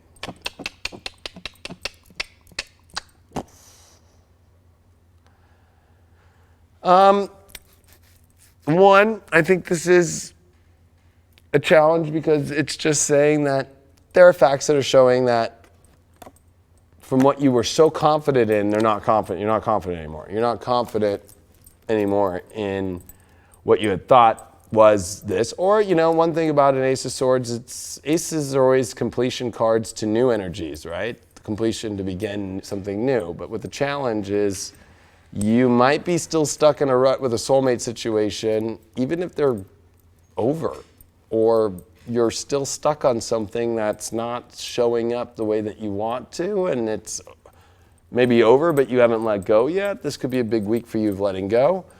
I also feel that there is just, you know, soulmates, like I always like to say, they are not forever. You know, like soulmates are past life relationships. But they are eternal, would you say, though? What? They might not be forever, but they are eternal. I mean, I think they're eternal until the karma's cleared, and then it's kind of like, see you in the collective. You know what I mean? But Just breaking hearts out there. no, I just think that the word soulmate has gotten this whole thing of like the one person. Like, if I were to call the one person one of your true life love. like a spiritual term, it would be like your cosmic fucking connection of your ultimate fucking destiny. Like, I would give it a full fucking thing, not soulmate. Like, anybody could be, you know, like, it's destined that this Sprite can is one of my soulmates until I drink it. It's empty. You got another one of Went through those? all the karma and fucking just threw it. And now it's fucking, it's done. It's gonna go in the trash and it's fucking, it's gonna get recycled into old karma. I don't think I'm gonna ever deal with that thing back again in my life in that form.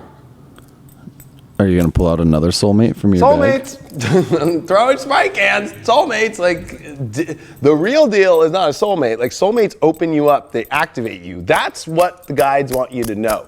Soulmates activate you into your greatness. They activate you into where you're supposed to go, and then the karmic energy's over, and then you move on. And there's something about, oh, I can't let go of this idea of this person and this soulmate. Like, Aquarians are being activated so high spiritually right now to do their greatest missions of their life that are coming here in the 2020s. But man, they're activated, and then it's like they know, they can see the future better than many people. Like, uh-oh, all the cards aren't fucking coming together. Uh-oh, what do I do? Like, this is a week where it's like, what do I do? And we're gonna get some advice here. We got Gemini. You need to think, okay? And with Gemini being your fifth house, yeah, this is definitely about love, soulmate, like stuff going in a weird direction. But you need to really start to see if the environment is satisfying you, if it's actually showing up. But maybe there's a part of you with the challenge, especially it's a sword. Maybe you need to like actually communicate what you thought you saw and ask if the people understand that. There's a lot about communication here. There's a lot about trying to process. There's a lot of thinking going on. There's a lot of like stimulation about this area. But there's also something to say about this challenge is that you're not confident in the way that you thought that things were going. And maybe this person isn't confident maybe in you anymore. You could be thinking that you have a soulmate, but they're not showing up at all. Or you're like rethinking it because you're thinking about somebody else. I feel like the twin, you might, you know, the Gemini, there might be somebody who's actually mimicking it. It's similar that maybe feels more. I think Aquarians are in a really weird place. And Aquarians hide shit like fucking gold. They are the best hiders because Capricorn's their 12th house. They are fucking straight-faced liars. Like, like they're just straight-faced like business about like, I'm not gonna reveal this. You know, like they can like play the game so well that there is something to say about this being a really tricky situation going on here about defining if this is your soulmate or not. Ganesha is telling you relax a little bit, okay? Relax about the truth. That everything's gonna be fine. And I got a feeling that with this relaxation card, it's like saying like, just take a chill pill and let it work out the way it's supposed to. If it doesn't work, it doesn't work. If it works, it works. And if the karmic contract's over, it's over. Or if you're lacking the soulmate thing, you need to actually, well, maybe you're focused on like thinking someone is a soulmate who doesn't think you're a soulmate. So relax out of that and let the real soulmate come in and disconnect from the one that you want. There's a lot of weird shit here. You know, this is such an intense reading because of the soulmate card. We're going to pull one more card about the soulmate card. The Emperor reversed. Yep, you know what? The person you think is your soulmate doesn't have the strength and the power and the ability to continue on moving forward as the soulmate that you thought it was. That you are not actually being empowered by the soulmate anymore. You are now turning backwards and trying to skim the same surface. Sorry. Neptune with Libra in the 3rd. This is where you need to get out of the delusions in your head about certain relationships. You need to weigh out the truth of the spiritual connection and the simulation and whether or not this is... You doing all right there? You know, each passing moment is a chance to turn it all around. Yes, so it is. We'll see. Just like Aquarians, this is a big chance and a turnaround moment for them about thinking out of the delusional Libran, you know, like, is it really as balanced as you think it is? Is it really as stimulating? Is it really the environment that you want? Is it really, man, this is a hard one. This is, you know, spiritual alignment with facts. And not twerking the facts around like Miley Cyrus on a fucking Sunday. Did you see her this weekend? Who is that guy that she's with now? Even though she's not an Aquarius. He's got a nice voice. Yeah, he's like a blues guy or whatever, but like, you know, there's, you can't twerk this thing around. Well, you can't keep avoiding the truth and creating little sunsets about it. Damn. I don't know what to say. Sorry. What are you hiding out there, all you Aquarians? Shit happens. I mean, if we use the astrology for Aquarians, just real quick, like, this is Scorpio. This is about your 10th house. This is about your long term. This is Mars in the 9th that just squared Pluto in your 12th. Like, your beliefs are not what the truth is. And let's just use this Venus and Jupiter in the 11th. Like, it's time to look out at all people and really see, is this tribe and where are you going with your life? It's about your long-term goals and your career and where you're going. You're about to come into a very hard beginning of the year. Right before your birthday is gonna be fucking tough. It's gonna be the biggest Capricorn alignment of your life. So this is where you don't get stuck on a soulmate situation that's not going well. You know what I mean? Like, fuck no. Fuck no. You do not want to fucking go through that. At the beginning of the year. Fuck no. Hell no. Hell no. Not up in here, motherfuckers. I think we need to drop a bomb. Where's a bomb? We need to drop some fucking truth bomb. Okay, I could do that. Shaboom.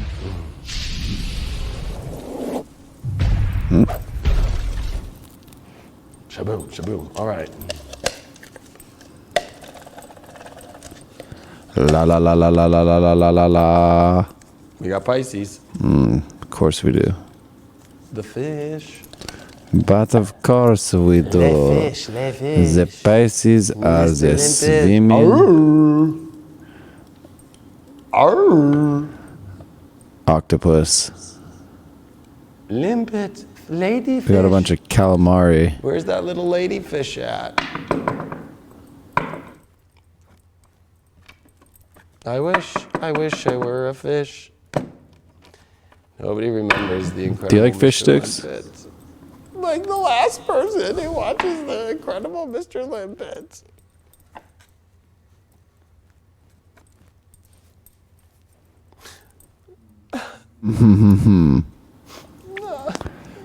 To make me feel better. Oh, popping bottles. I wish I had some The bubbles. truth is, everybody, I just drowned all my sorrows in Sprite. There's worse things to drown your sorrow in. And Jewel. Ah! My life. My life. me. First world problems! We got nothing for those Pisces. So. Pisces are going blind in this one. I like it. All right, Pisces, your love life this week. You got the talisman. You got to unlock more of your true self, you got to be of integrity. This is a great card. There's a lot that, with love and stuff, you have this key. It's about whether you're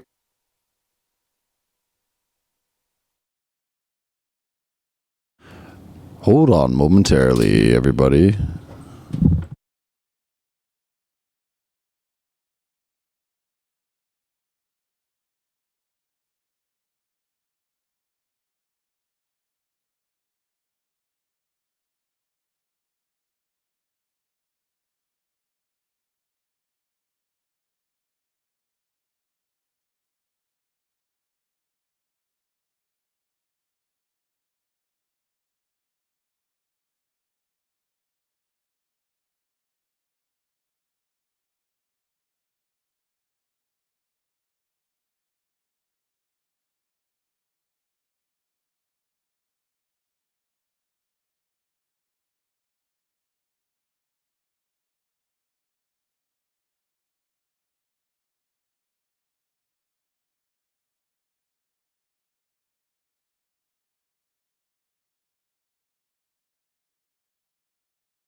And we're back, ladies and gentlemen. We're back for your viewing pleasure.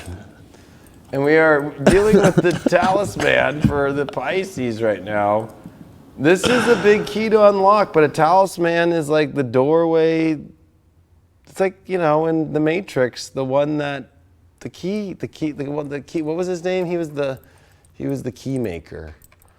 There's a lot of doors to unlock right now for you, Pisces, especially since we're in Scorpio.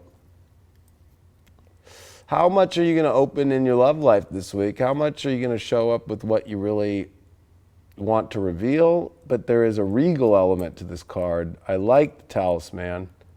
It is a card that allows you to unlock all the aspects of yourself or lock them up. So how much are you willing to unlock? How much are you willing to lock?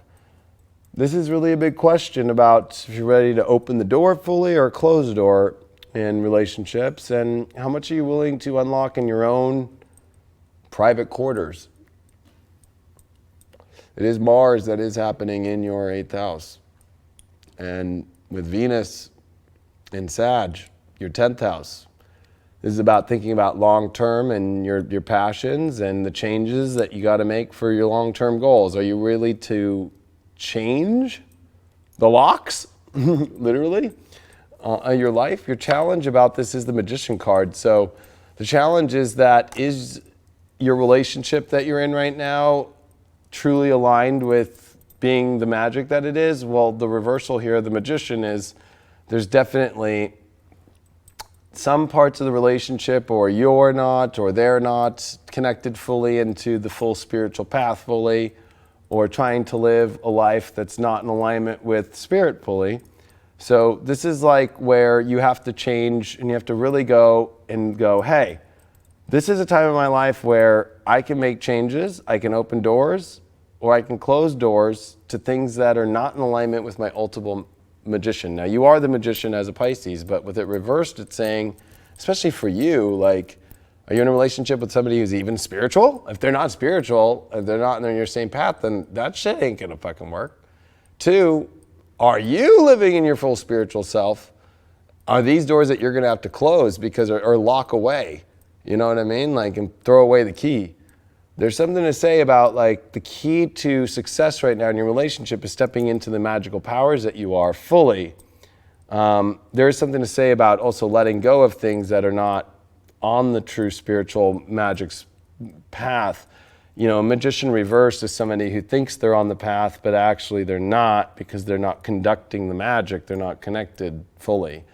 They're kind of disrupted by things. And having the talisman there, it's got a responsibility to to keep the doors locked and unlocked. It kind of reminds me of like in Aladdin, and how, you know, you needed to have the you love your Aladdin. You've been about that lately. Lately I've been about Aladdin. Fucking, what was it when like he has to go find Aladdin to go get the something in the rough, the diamond in the rough. The diamond in the rough. That could be me. Even out diamond in the rough. I could be the diamond in the rough. There's a responsibility though to get into, I think it's a tiger, or is it a lion? It's a tiger or a lion. I think it was a Vegas casino. It was a Vegas casino, but you know, to get in there, there's a responsibility, there's a key to get in, but you're getting into, where is the magic not there in a relationship? Where is it in yourself if you're single, dating, or, you know, like, where is it that it's not fully in the full magic? There's a challenge there. And it has to do with a responsibility to own the magic fully. You can't be half-assed into it. There's responsibility of the talisman. We then did get the Virgo card. So this is your relationship house, Virgo, but you have to analyze the situations of your reality. Is your reality matching with the magic that you want in your life? And are you willing to hold that responsibility? There's a lot about a responsibility about being a true magician, and that you have to actually do it all the fucking time. Like, and actually live that life fully. There's something to say about that.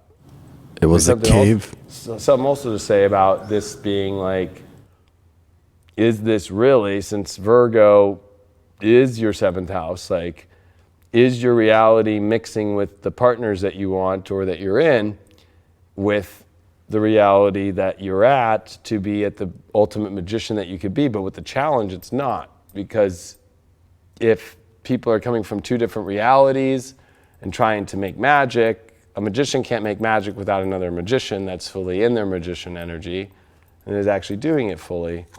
And with Ganesha, you got personal transformation. So you're going to have to make a huge transformation in your life for love, which is pretty intense, because that personal transformation is, you have to step fully into your own magic, fully. And the Magician card does it all. It's got the cups in it, it's got the swords, it's got the pentacles, and of course it's got the wands. And a magician knows how to use all of them, and it knows how to be all of them. It just can't be all about emotion with cups. It just can't be only about emotions and pentacles, or like physical and emotional. It needs to also have the smarts. It also has to be of the integrity of the heart, and it has to come from a pure place. This is like coming into the purity of the love that you want, of how much transformation are you willing to make to be able to come into that space. So this is personal about you and your journey in relationships, and what changes you have to make and responsibilities that you have to take. You got Aries, 4th house, with the North Node. You need to focus on your own emotional personal life, and if your personal life will match the identity of the like reality you want in your relationships. Because if your personal life, if it's defined in a way that does not match what you want to have in your life with relationships, it's not going to happen. Like, you're going to have to redefine your personal life. And this is where the North Node is. 4th house is personal life. It's your emotions. It's your home. Maybe it's like you have to re-identify where your home is. You need to re-identify how you live your personal life. There's a lot here that's shifting. So I think we all could use a little shift. We could always all use a little bit of a shift. That was an interesting Pisces reading. What changes can they make? I think it's the Cave of Wonders, right? In Aladdin, the Cave of Dreams. I think it was the Cave of Wonders. Yeah. Oh, Leo. Ooh. The Cave of Wonders, but it was the diamond in the rough that he had to get in. But only Aladdin could get in there with the diamond in the rough, because maybe he was a diamond in the rough. Oh, damn. Damn! Fucking Aladdin. But I had thought about this very deeply. What if the whole diamond in the rough situation, Like, what if the diamond in the rough situation was actually the genie secretly, this is like a conspiracy I have about the genie, that the genie was working with the Cave of Wonders to get Aladdin there because he was able to use his genie powers to know that he would outsmart Jafar to turn him into a fucking another genie that could replace him. Because if you notice at the end of the movie, the genie says, I can deal with this, and he throws Jafar and the lamp back into the Cave of Wonders, and he goes, and takes him back in, and then Aladdin frees him, so he's replaced. Like, I don't think a genie cannot get out of the lamp without being replaced by another genie that he could throw back in there. So even if he wished him to be free, I think it was all set up. I think the genie set up fucking Aladdin. Conspiracy. Any Leo questions? Yeah, you want a question about a twin flame? I said, yeah, bring it. Whatever's there.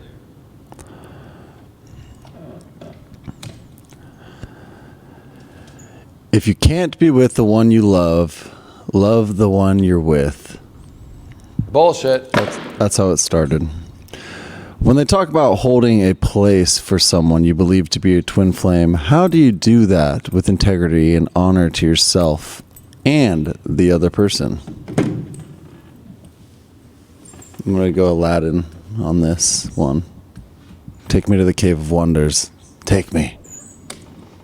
Well, have you ever watched the show Intervention? Craig? Yes, depressing. Okay.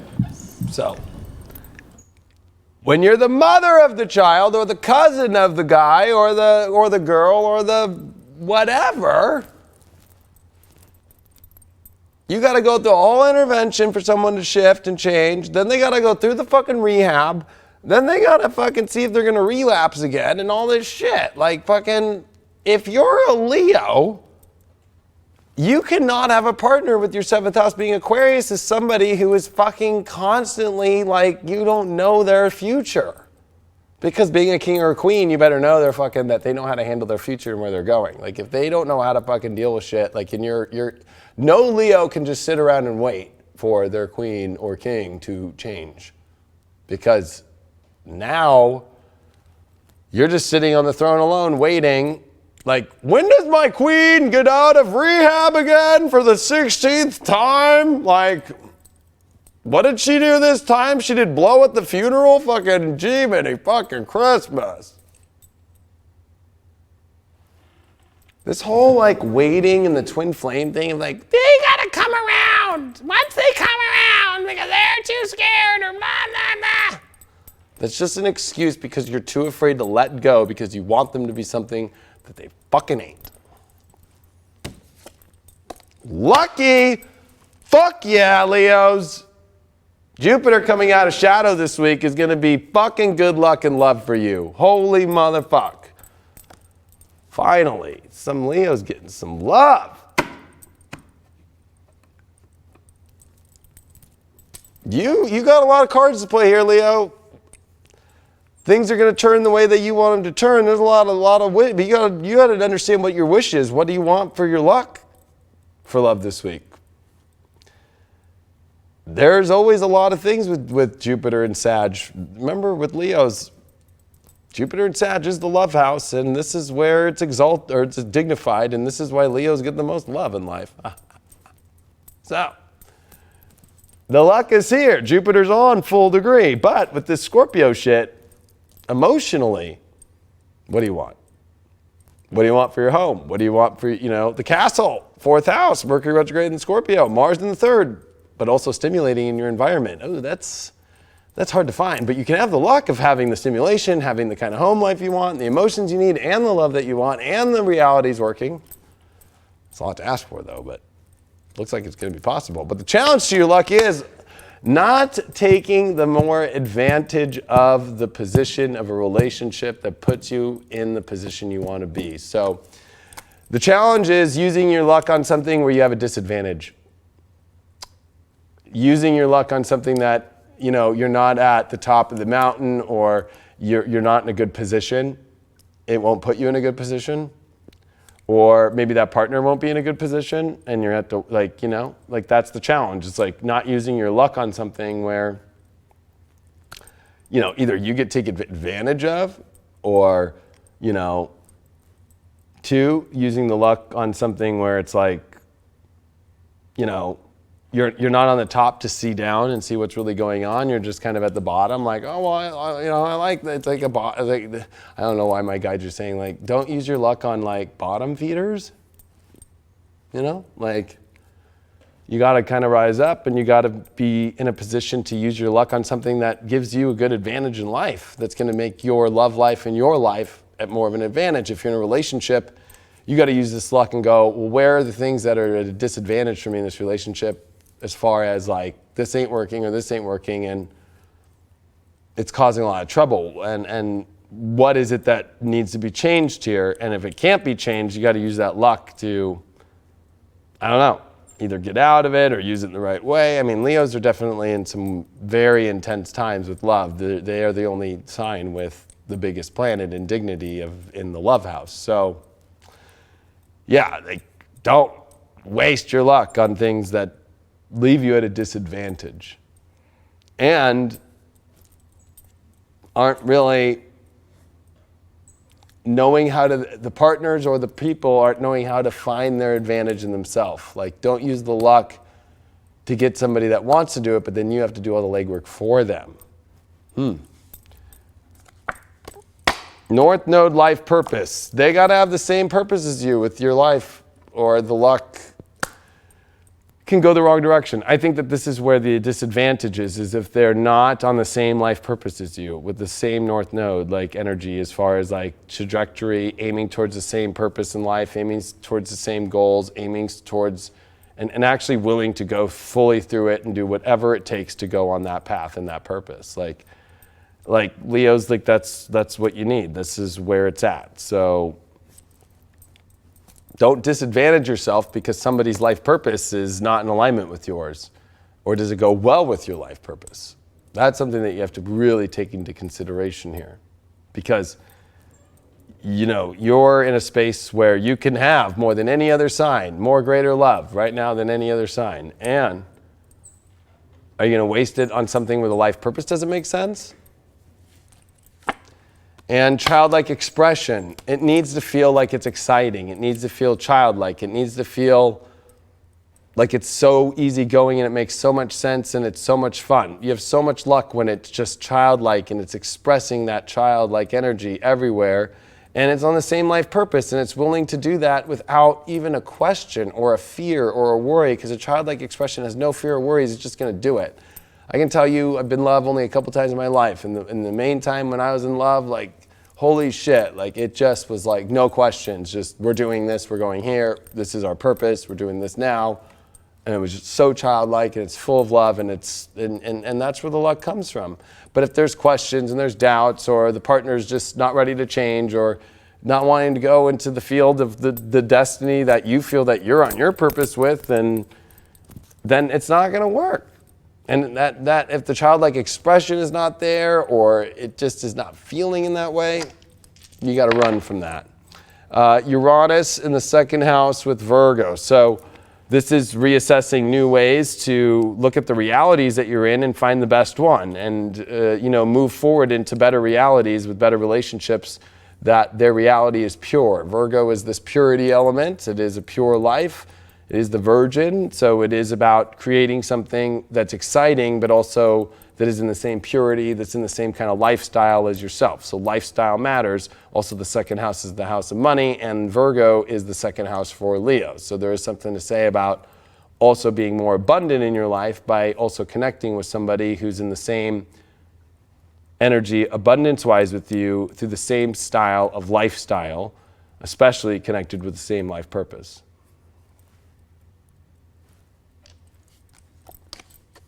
Damn, Leo's got a good one. Fuck yeah. God, I'm a double Leo. Give yourself a little pat on the back right there. I'll just like brush my shoulder off, actually. If you're feeling like a pimp, bro, brush your shoulders off.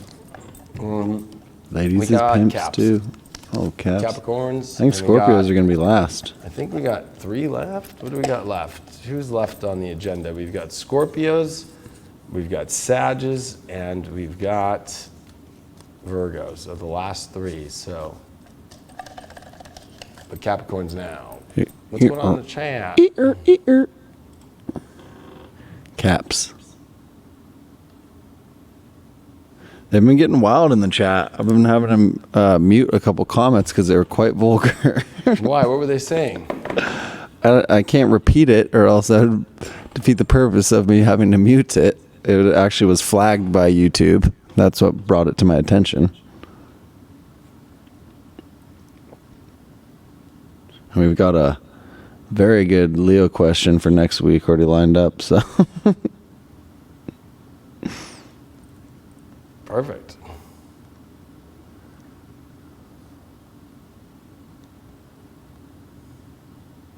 I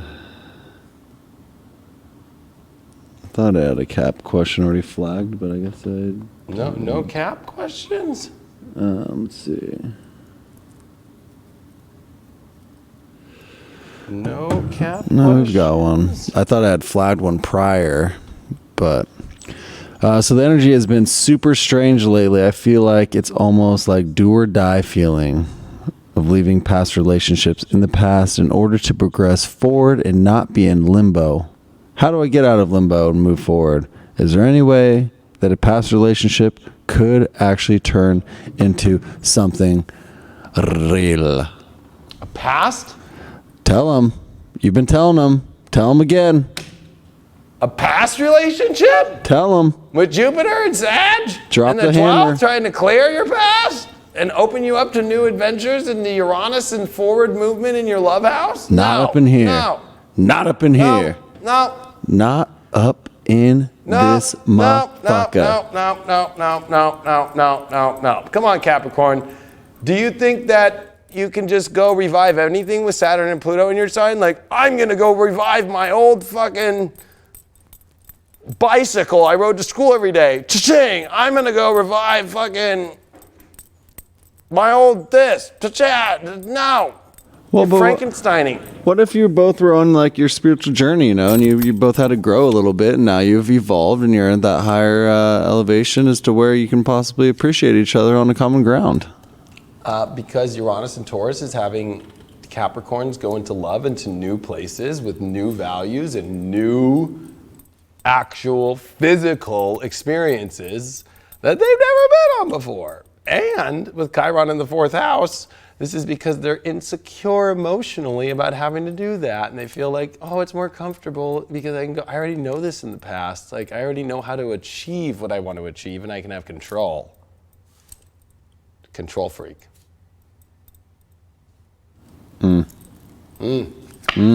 I see right through it. And what's the first card? Release with a knife. Oh! Well, yeah, maybe you gotta cut open those old wounds.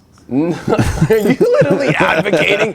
You're like advocating for this person to go back into that past relationship. Oh my God. Get it, girl. Yeah, hey. Do it. Release the past and just go in. No, release the fucking past completely with a fucking energy of how a knife would cut it off for good. And I have been saying this shit in the horoscopes. I've been saying this shit fucking forever.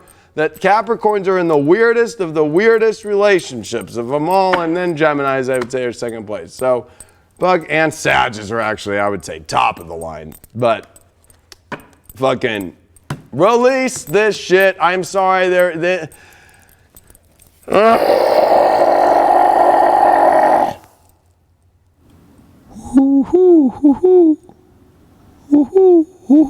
Come on, Capricorn. Like, you do not want to go backwards at all. And you are, if you're single, it's like this is where you're at your final release. You've released, so you can move into something new. If you're in a relationship and you just know it's off, like, why are you, like, it is getting down to the fucking bone here of gangrene. And we all know what happens if you don't cut the gangrene off. It rots and then you become oh super my healthy. gosh! Oh my gosh! Ten of Cups is the fucking challenge. You will power drive the fucking relationship into the beauty of the ultimate love. It's so perfect. No, it's not. No, it's not.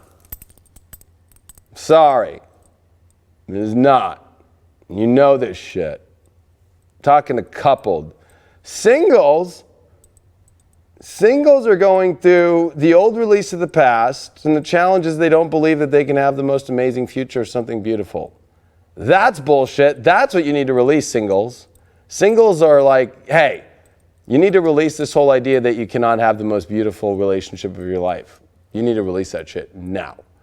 Coupled, you know this shit fucking is not beautiful anymore, and there's a lot of things that need to release. Maybe not the whole thing.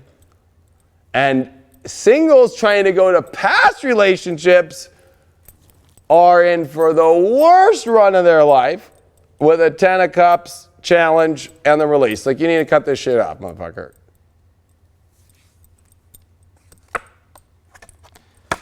And it's all about finding stability in the earth element. So, one, the actual true stability is something that is pure and healthy and like earth that is alive. But not releasing a situation that is not beautiful, if you're in one right now, especially relationship Capricorns, and you're not doing a lot of things that need to be changed and cut out, and there's some fucking major surgery that needs to go on in some of these Capricorn relationships, or it just needs to just gangrene them, like fucking Civil War that shit. Just like, what? Where's the leg? Fucking, like fucking next, Like they created penicillin on a cantaloupe. Fun fact for the day. Yeah. Wonderful. It sounds wonderful. Like, let's just chop it up and fucking throw some fucking cantaloupe on it. But the reason why this earth element's popping up in stability is it needs quality. It needs the attractiveness of the physical aspect too, which I know Capricorns are in relationships where they're like, I can do better. Two, there's the Virgo. Does this reality even make sense anymore? Does it even work? Or am I just a stress case? And the last thing is this really what I want to spend my whole life with on my long-term fucking goals? Now, singles, you need to believe that it's possible, and that you need to get back into the stability of your self-worth, what your goals are, and the life that you want to have. That's possible, but you got to release this whole negative notion that that's not possible. And Ganesha is saying, clear your energy. Holy motherfuck. Release, clear. You were advocating for that, Capricorn? It's time to release by reopening that wound. Advocating for that, Capricorn. I don't know how much spirit just came through and fucking said, clear your energy. Release. That 10 of Cups, but what if you came back on the same vibration? You gotta fill up all 10 of those cups with that love that you're missing out on with that past relationship. And it won't be fucking fulfilled. Get a big old shovel and just start if you're in digging that hole position. deeper. I'm sorry to say. I'll pull another card about the release. It's gonna be a good one. King of Swords reverse. It is not showing up the way that you thought it would. It does not make sense. It does not have the communication. It does not factually make sense at all. You need to release it completely. And that is for singles, then it makes no factual sense that you can't have the love of your life. Singles and past relationships, it will destroy you. And for the 10 of Cups, the reason why it got pulled is because you're not in your ability to manifest the most amazing thing in your whole life. You're not in your self-worth. You're in a place where you're losing your value. You're losing your self-worth. And especially if you don't believe in the greatest love, then you're of course an Empress reverse. You're not stepping into anything. You can't manifest anything. And if you're afraid to step into relationships, then you can't manifest anything the way that you want to. Oh my gosh, this is so fucking clear. You can't be afraid to dance. You got to put on 2 left shoes and get out there and boogie. North Node Aquarius 6, is that 9th house? Oh my gosh, you need to look at the whole entire picture now and see all the connections, and you need to believe, and you need to not be afraid to run when you need to run and ditch out, or you need to not be afraid to connect to the things that you really want to have, Capricorn, that you're single. But like, holy shit. Holy shit, Cap. Open that wound.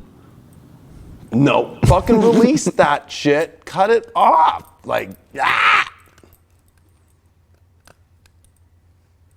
Salt it? And cantaloupe it? Yeah. Oh, cantaloupe the wound. Oh. Fucking couple of cantaloupes up in here. Oh, Virgos.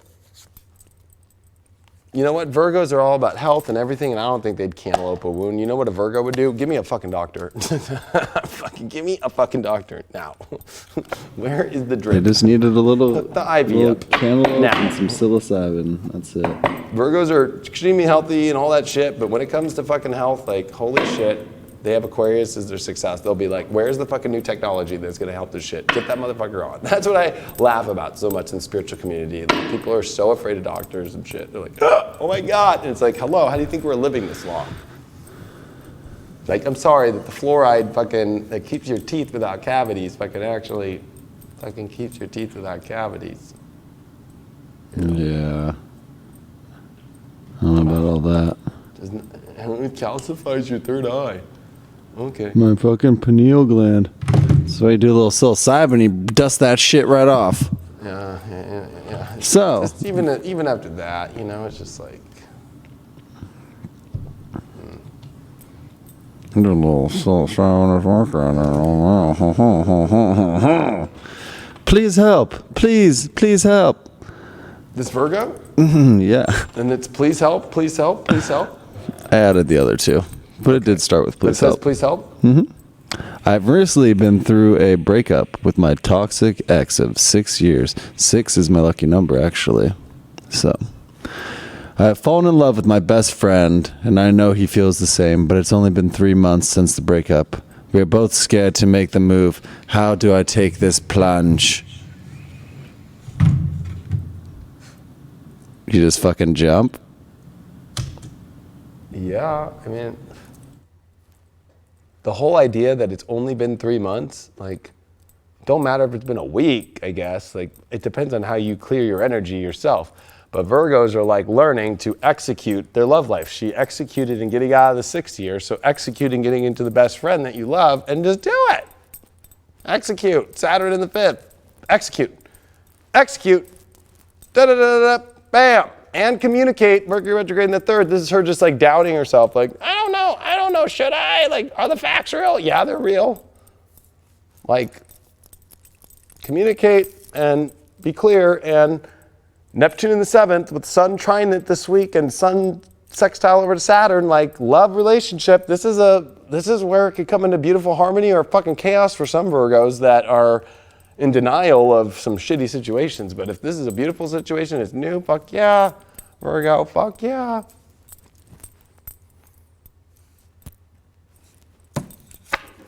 Virgo's got the Earth. It's time to really evaluate the properties of the relationship, the values. Are you being valued? Are you on the plan? Are your realities mixing this week? Like, it's a good card, but it's practical. Like, is the relationship practically working this week? Or if you're single out there, you know, it's like, can this practically work? Are you obsessed with some, I can't believe it's not butter commercial, and you're like, yeah, that's who I want to be with, and I don't know what happened to him, but Who, Fabio? yeah, He's just out there crushing life, I'm assuming. I don't know. I feel like Fabio right now is crying and remembering, I was such a star. So stay practical. First week Virgo, which you do well, but stay practical as far as, like, if you're in a relationship, is this thing working, and what is practically working and what is not? If you're single, like, stick to something that actually makes sense, that would work into your life. Don't get too lost into the illusions of something that wouldn't work into your life. Challenge is the 3 of Pentacles reversed. So this card always has to deal with, it could deal with 3 people because there's 3 people. So it could be like a love triangle. It could be also, does it really work together? Or is there's always another party involved. maybe a friend, maybe another lover, maybe a little, you know, a mistress involved somewhere. There's a third party that's causing challenges. It could even be like a cousin who's like talking shit, or it could be, you know, like it just is like weird shit. Like there's something about some weird party that's into this whole entire thing here that's causing some issues here that you need to practically get to the bottom of and fix. There's a third party though that's causing disruption. And wow, South Node, life debt. Oof, this third party is a karmic situation that is meant to trigger and show if the relationship is practically going to work or not. Also, like in the case of the question that we just got, the fact that the ex even got brought up about 6 years ago, and should you after 3 months, means how are you going to move into a beautiful relationship with your best friend that you know you love him, he knows you love him, but you're still talking about this other dude? Fuck that other dude. That's an old debt. Like, let it go. But there is something karmic coming up this week about the third party. Is not a dramatic, just random thing. It isn't a dramatic, real thing of showing you the practicality of where the relationship is physically and what's really there valued-wise and what's actually working there and what is not. Virgo, be prepared this week. And you got perseverance, that you got to persevere through this moment, even though it might be a tough perseverance, okay? You've got to realize that you're able to get the true understanding, and you'll persevere through the understanding and the value of getting the truth of what's there. But, you know, I don't think it'll be the worst week in the world, but there's definitely some third party. It could be somebody talking shit. It could be another person that's causing disruption. It could be a fucking, you know, I don't know. It could be an affairs going on, or single people are dealing like with somebody they like, or that maybe there's another person they don't know about, or they know about it and they don't know what to do, or there's a lot of calling out. And then there's South Node. There could be this whole thing, especially for single Virgos, of like, is this just a past life relationship situation I'm going through? Like, do I need to purge this shit? But Virgos are definitely dealing with multiple people, or themselves. They aren't telling other people about another person that they have, and they're trying to do something, but that other person's going to pop up, or, you know, there's a lot of weird fucking karmic debt shit going on here. And Virgo, 5th house, Neptune. Holy shit, this is going to be one weird love story for Virgos this week. Holy shit. There's definitely deception on either their end or the other person's end. And there's definitely, this is hitting the love thing, but it's hitting if the reality is even going to work. And the Neptune and Virgo is a very hard alignment. This is where reality and spirit are not connecting and trying to find in love. So this week, this is going to bring out all the issues and show you where love is not going to work and what things need to be there. But if there's deception, Virgo, or there's another party, like, you need to run the fuck out. Or if it's an ex coming back, since we are in Mercury retrograde, like, holy shit, Virgo, like, if you're trying to get after an ex, they're going to find out about your shit. Or if you're dealing with a Virgo right now and you're watching this, like, there's some weird shit. If you're in a relationship, there's a third party or a third situation or some other person that's involved that's going to cause some sort of disruption this week, and it's just clearing a life debt, and you got to persevere through it, and you'll get through it, but you'll get the truth, and then you'll have to see if the relationship's on solid ground or not.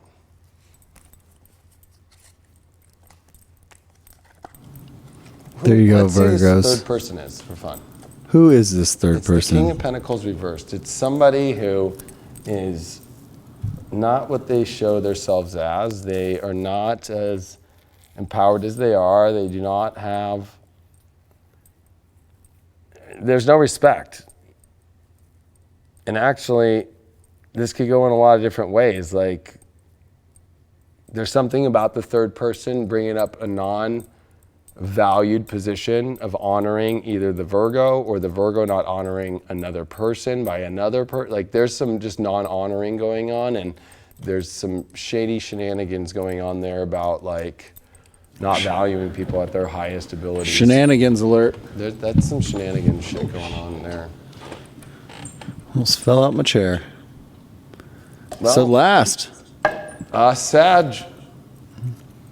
Do we do Scorpio? You're last. Sag pulled up, so you're last. Oh, I must have miscounted. Scorpio's last, and Sag is now.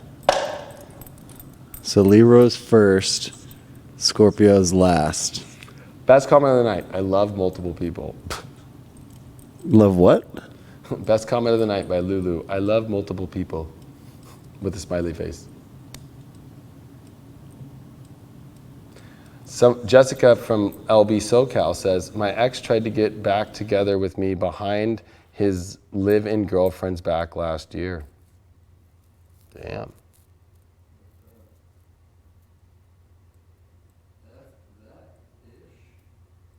Saggies in the house. Sag risings.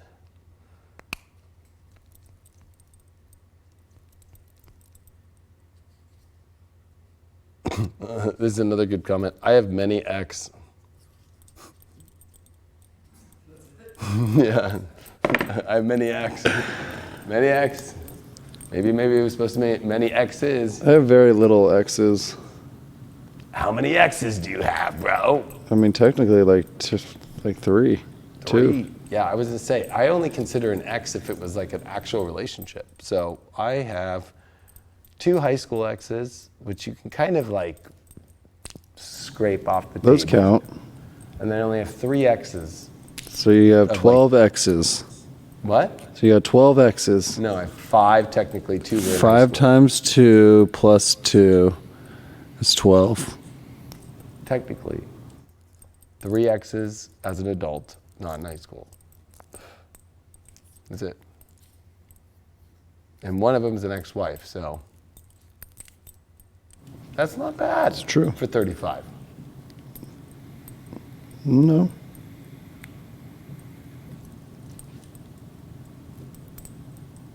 Sages. Sag. I was trying to blow some. Sag Did you life. give them a little fucking weird little fucking They all have them. Everybody has the little fucking Here, let me sea blow, urchin, let me fucking blow, little, let me blow it up the for you. little seahorse. Let me blow it up for you real quick. Little seahorse. Bam. Look at Sag this week. Jupiter's fucking coming fucking. It's a cosmic creature. Ah! They're all. I liked whoever that artist was that did that. It was cool. There's your little what is it? Fucking there's your fucking calamari, bro. Fucking Dude, I'd love me some fucking calamari. I'd eat that right now if I had some. But instead I had a peanut butter and honey sandwich. It was good. It was really good. No Sag questions? I had one. I'm going to paraphrase. Basically, this gentleman is he's a Sag. He's trying to date. Gentleman. Yep, he's trying to date a much older woman, and she's put a nix to it. She's put a nix to it? Yeah, She didn't want it? she didn't want it. I can't find the email again, but something happened. She's no longer in it, and the dude's sitting there, and he's like, "What up, baby? Older the berry, sweeter the juice. I'm just trying to have you in my life. Is there any way that you could say that he could maybe seduce this woman in a loving manner?" Well, I mean, this is where Sages have been in really delusional relationship situations with Jupiter square Neptune. And now that Jupiter's finally coming out of shadow, they're about to wake the fuck up and go, what the fuck have I been doing? Like literally tomorrow. So there's a wider, more beautiful horizon out there for Sages in love. They have spent the last 6 months in a shadow period, and then a retrograde was most of that. And like relationship wise, they're getting ready for Venus retrograde in about 6 months once we come into, oh, well, it's coming in May. So yeah, like 6 months from now is a Venus retrograde in their relationship house. So there is something to say about this setup building. And they also have had a lot of 12th house shit, right? Venus just went through the 12th house. Mercury retrogrades in the 12th house. Like Sagittarius are like going, they're waking the fuck up right now. And I can say this to all you Sagittarius to camera, like, you're waking up. All the shit I talked to you guys through for the last 6 months, like, I know you all didn't like me. You guys will start liking me now because it's all gonna go in a really good direction because you're woke now and you see the truth and you see your own issues, you see the issues of the people you're attaching to and the non-truths and the weirdness and homeboy. You can do way better probably, you know what I mean? All right, let's see what they got. Divinity.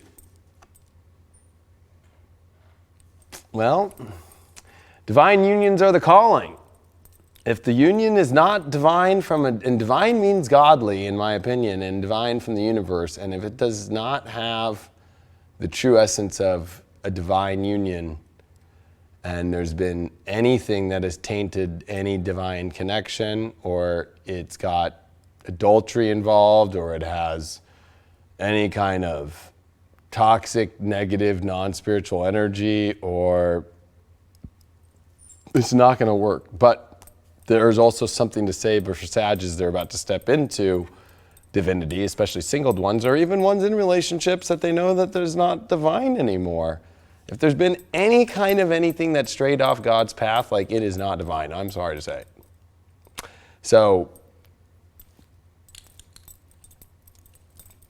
I don't know what else to say about that one, Sag, but this is good news, or it could be really bad news. It'd be bad news for the ones that are afraid to leave situations and they know that the divinity was not held strong. I'm going with mediocre. Right in the middle. Not too hot, not too cold. Just a little warm so you don't burn your mouth. And then there's this new opportunity for divine partnerships for Sagittarius that are in alignment with spirit, in alignment with the truth. So it is a mixed bag. It depends on where you're at as a Sag right now. But if you're still holding on to a relationship and there's been some toxic, weird shit and shit that's not in alignment with spirit and shit that really costs some weird shit, this is your wake-up call. Here's your sign. Your challenge with that is, oh wow, the Four of Cups. You do not want God, like, oh man, like, it's like you don't want to accept the divine. I don't know why. Why would you not want to accept the divine this week? It's like, again, control. There's this thing about trying to control things, and that you can keep things that are not meant to be had, especially a Four of Cups reversed is like, no, I'm sorry to say, God is not giving you the cup. Like, God's kind of like saying, like, I'm not giving you this because it is not good for you. Four of Cups is like, I'm giving it to you because it's good for you, but you don't want it. The truth is that you want something that's not truly supposed to be given to you anymore. But at the same token, with this divinity thing, it's like, it's not like God's giving you something you don't want. God's giving you something you want, but why aren't you taking it? What's your block? Oh my gosh, you guys pulled the solar eclipse revolution card.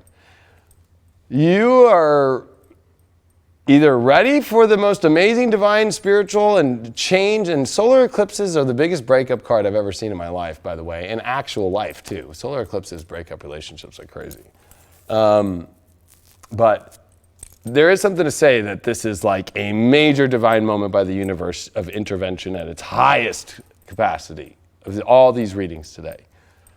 A solar eclipse divinity, like trying to divinely guide this to a place to where actually you can get what you want and actually have the most beautiful thing. But if you're trying to maintain something that's already been given to you and hold on to it, and it's not divine, and you're not ready, you're too afraid of a complete, solar eclipses wipe out, they're like radiation, like, they're just like,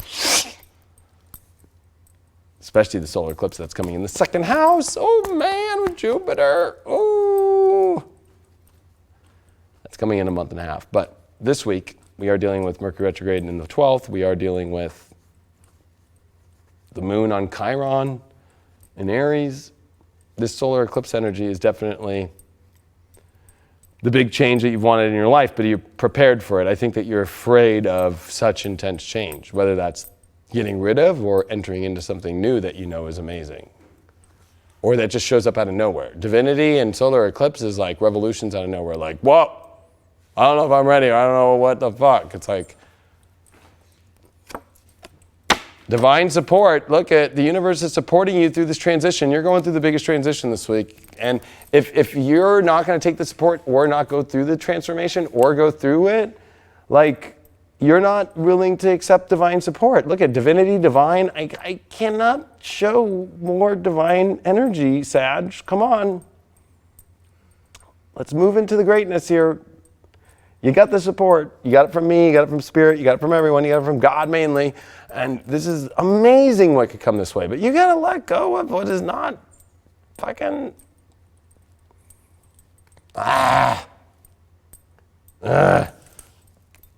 I'll pull a card for the divine. Two of Cups reversed. Old soulmate connections that are not in alignment, that are not divine, are what need to go. So you can step into ones that you are. So you have to remove a relationship in order to get the real relationship that you want. Single people out there, the divinity needs to be off energies that a connection is there on both energy, which I think you're afraid of because, yeah, solar eclipse and you got the 9 of Wands. You have a lot of walls up of resistance to allowing major change of something beautiful to come into your life. And you got to let those walls down. That's what it's saying. Let those walls down. And you got Taurus and you got North Node in the 3rd house. It's very simple. You can have a better reality and a better day-to-day life, a better environment, a more communicative energy, and you can have more quality and something that stimulates you way more of what will actually be what you really want to have. And since Taurus is your 6th house, a life that you actually want to be excited about and actually work. So a working reality relationship is what you're trying to achieve here, and where the communication's clear and the excitement because you value when you see it and it's all there and there's no questions. There's no questions. It's like, I see, I know. But you have so many questions you've been going through in all the other relationship situations. This is about trying to build this week finally relationships that don't have these weird fucking questions or travel to all these things or in and out or all over the place. It's stable and it's exciting at the same time. You can have stability and excitement and not excitement with no stability or stability with no excitement. Like, just go get weird, Sag. Put on your hat. The door's fucking open. Go get a little weird. You're gonna do something with it? Because we all know who's last. You know what time it is. Yeah, we do know it's birthday fucking. Ain't no party like Scorpio Scorpio party, baby. Scorpio.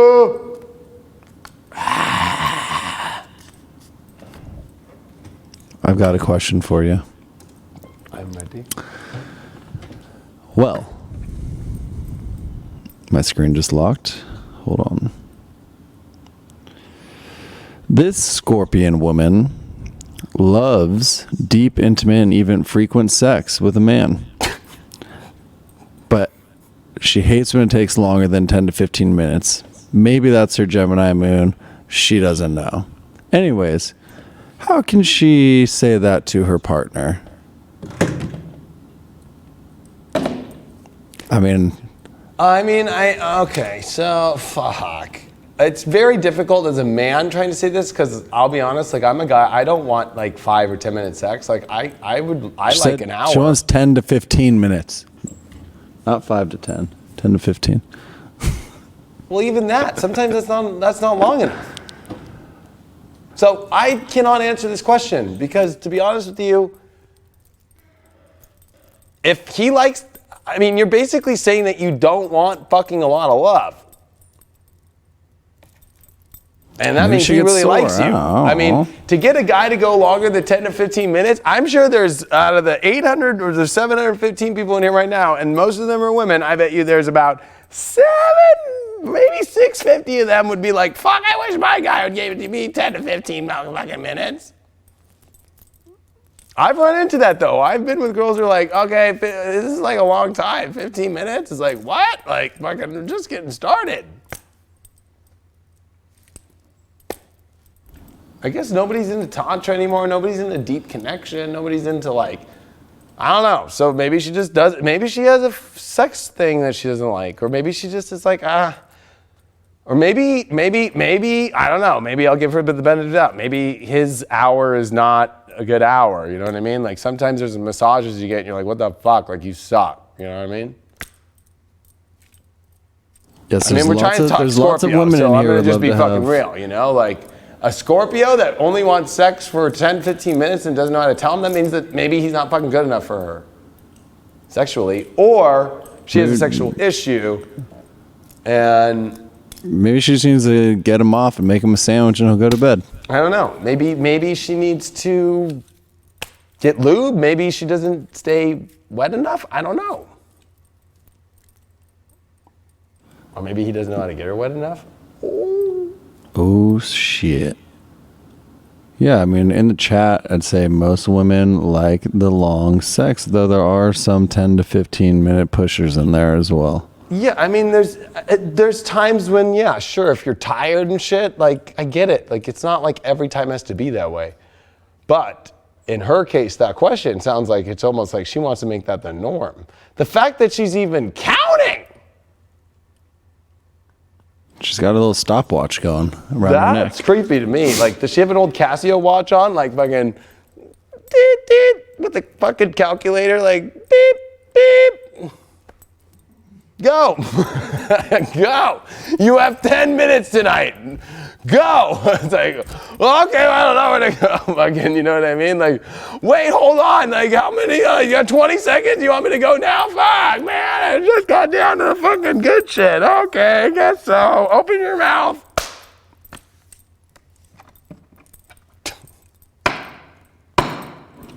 Was I going to spit in their mouth? I have just dropped the gavel down of the cards for the Scorpios to make it sound a little haunted too, like Haunted Mansion.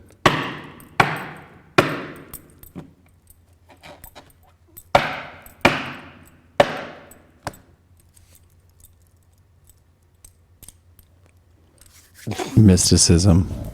All right, Scorpio. I got an email after we were doing that from someone saying, they're not putting magic on it. They're showing the camera that they're not cheating. It's like, I fucking know. We know. It's a but joke. We also think that the casinos are hexing people. Mysticism. They are. That's why they take your money. So gratitude, something of gratitude is going to show up this week. But Someone's it also going to is praise gonna be, me. Huh? Someone's going to praise me. I like to praise you. I think the gratitude thing is, though, when you light a candle for gratitude, it's like of thanks, but it also is some sort of clearing. I think that Scorpios are gratitude of what they learned from certain relationships, but they're moving on from a lot of relationships. And then there's coming in new gratitude for ones that are lighting up a new way. So this is a very positive card. I think that this is a very positive week. There's a lot to be grateful for. There's something beautiful coming in, but there's also something about honoring the past and being grateful for it. But if you're going to allow this new thing in or new energy in, or if you're in a relationship and you're trying to do some repairs there, or it's just going really good this week, like have gratitude for each other, But if you're single out there and something new's coming in, you got to have the gratitude for the new thing and be excited because something great is coming in, but you got to let go of the past and be grateful for it and honor it, and then light that candle and burn it out so you can light up the new one. The challenge this week is the star card. Yeah, it's like you want the new and you want the fresh, but the challenge is there's a fear of starting from something brand new. So you're grateful, but are you really ready for something new? You ready to be that raw and naked into something real new? I am ready to get raw and naked. Yeah, but this is the star card reverse. So it is like a little bit of fear of being so vulnerable to something new. There's a fear of the vulnerability new. Even in partnerships, there is a fear of something new in the way that the relationship's changing. Like almost like being blindfolded. Yeah, but the star card is always a very fresh card. It's connected to spirits, connected to the divine. It's fresh. It comes after the tower. And so there's this, I think, fear that a tower event will happen again. Usually I see the star card reversed as like afraid to try the newness because you're afraid that starting something new is going to build another fucking tower that will fall. And so this is about fears about, and this is why gratitude's involved, is like be grateful and keep the gratefulness about something beautiful and new. and again, this is something where it's like, choose wisely, like choose things that you would be grateful for that would light the way and hold the light of love and hold the light of beauty and spirit instead of trying to, of course you'd be afraid to enter something new if you weren't grateful for that person and they weren't of a grateful nature either. Or, you know, this is still tied to the exes. This is an old fucking story for Scorpios, like can't let go of the ex fully thing. Motherfucking merry-go-round. It's going around, and that Goes star up and card down and reverse is round like, and oh, wait, round. hold on. I want to still see if the tower will not fall again with this X or whatever. It's like, end that shit so you can move into something new and not be afraid, because you got the Saturn, the truth card. You know what the truth is, and the truth is that you can have something that can actually take you to a better place. Saturn in your third house, more exciting, more actually truthful in your life. There's actually something with more of the truth of who you are that this is trying to build. So don't be afraid to go into it, but make sure that the trust that you need, Scorpio, is by not choosing people who don't have the light on in their life. If they don't have the light on in their life, or they're just going through life, or you met them at a bar and it's just a bar thing, or it's just like they're just fucking just living like normal fucking reality, just bullshit, and it's not lighting the way, fuck that, ain't gonna work, because that's a tower that's waiting to happen, because you know you're just going back into an old style thing. There's something about with the star reversed, which is being guided by the light of the stars, and gratitude at the beginning being guided by the light of gratitude. You need to be into something that shows gratitude towards you, and that you would be really grateful for, because it would lead you into stepping into something new that would be your ultimate truth and the highest truth that there is, and also more stimulation since Saturn's in the third. What if they drink something exotic at and the look bar? at splendor. There's so much splendor waiting, and so much excitement and fulfillment and joy and a great feeling by stepping into something new. And that you would be so grateful for, and it is connected to your ultimate truth, and they know your truth. There's something about them knowing your truth. They know and understand you, but not past shit. You got to be grateful for what was there, but be grateful for what's new, lighting new into new splendor, into not being afraid of stepping into the new, to the ultimate truth of understanding who you are, and that would be coming from a place of truth too. And I'll pull a card for Scorpios because it's their birthday. Fucking the gratitude is about, look at that, the fucking tower card. Ask and you shall receive. You got to be grateful. Shit did not work out. All right? Didn't work out. Your past relationships didn't work out. Be grateful that you went through that tower experience so you could learn about what you don't want and what you want to come into what is new. What is new? Temperance card. An angelic presence, somebody who's connected to the divine, somebody who's connected to their emotional center, connected to your emotional center, connected to lighting the way, shows a way of peace, knows how to connect to the divine. Very clear. And I'll pull that last card for what is the truth. The truth is this Wheel of Fortune reversed, that you have to stop holding back your destiny by going on this endless wheel that is not fortunate, because you continue to go on the same wheels of towers because you go for the same kind of person, the same kind of people that are not guiding lights, connected to spirit, connected to your true self, and let you be in the true splendor and give you the true splendor, because you're in relationships that constantly keep you on a wheel of you not knowing the truth and not honoring you fully. Happy birthday, Scorpio. So I have an update on Fabio. Oh, wait, hold on. And then we have this. Fabio, come wait. That was Capricorn. Hold on. Capricorn, Pluto in the 9th. This is changing your whole beliefs about what you're going for, and going for something that is more on the path that you really want in your life, instead of continuing to go after what you believe and see that you think will achieve what you want, but it doesn't, because it's not new and it's not experiencing something completely new and different.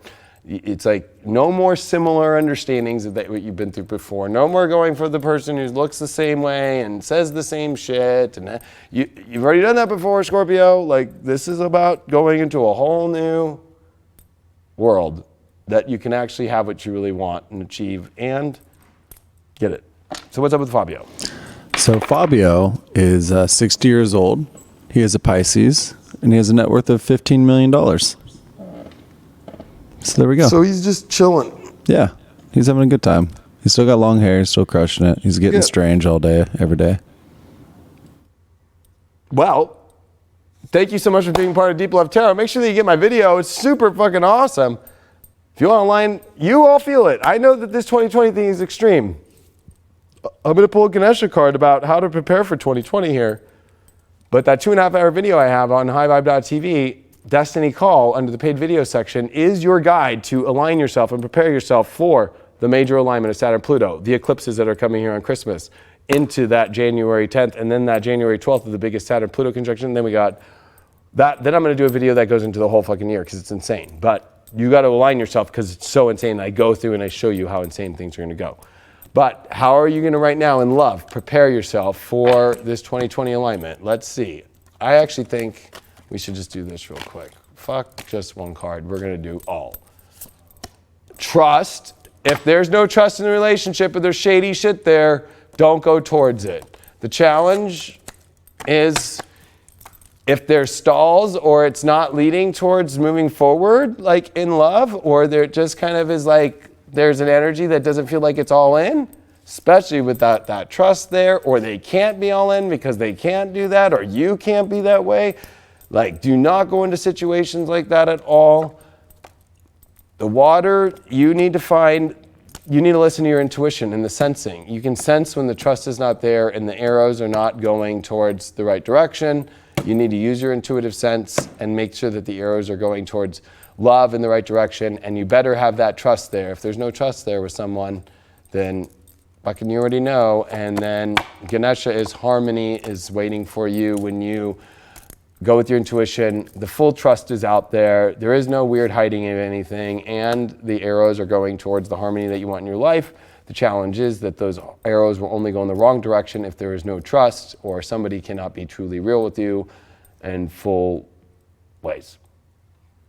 Love you all very much. Love you too, Craig. I love you as well. Spread this message to everybody you can. Send it to your friends, families. Please subscribe if you've not subscribed on my YouTube here, and get the little bell so when we go live, because we go live a lot. And then, of course, please join highvibe.tv. Our apps are free. You can watch shows like this, spiritual dance music, so many other things, An Art to Life. There's so many great shows. But then please subscribe to our ultimate subscription package, which gives you so much daily video content and weekly content, all exclusive for High Vibe people only. Thanks so much for all your support. Truly appreciate it. And I'll see you all on the next Deep Love Tarot.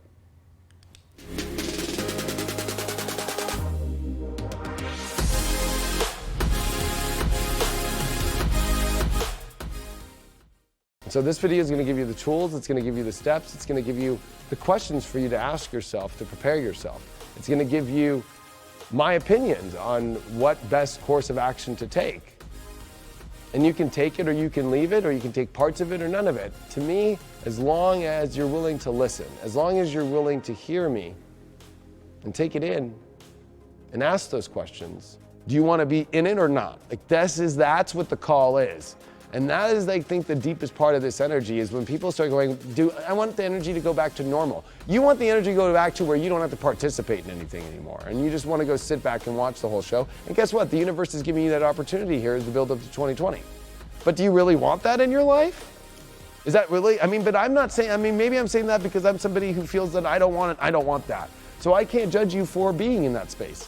But I can tell you from an astrological point of view that sure, it might feel more comfortable to be in that space, but there is going to be something of not being fulfilled.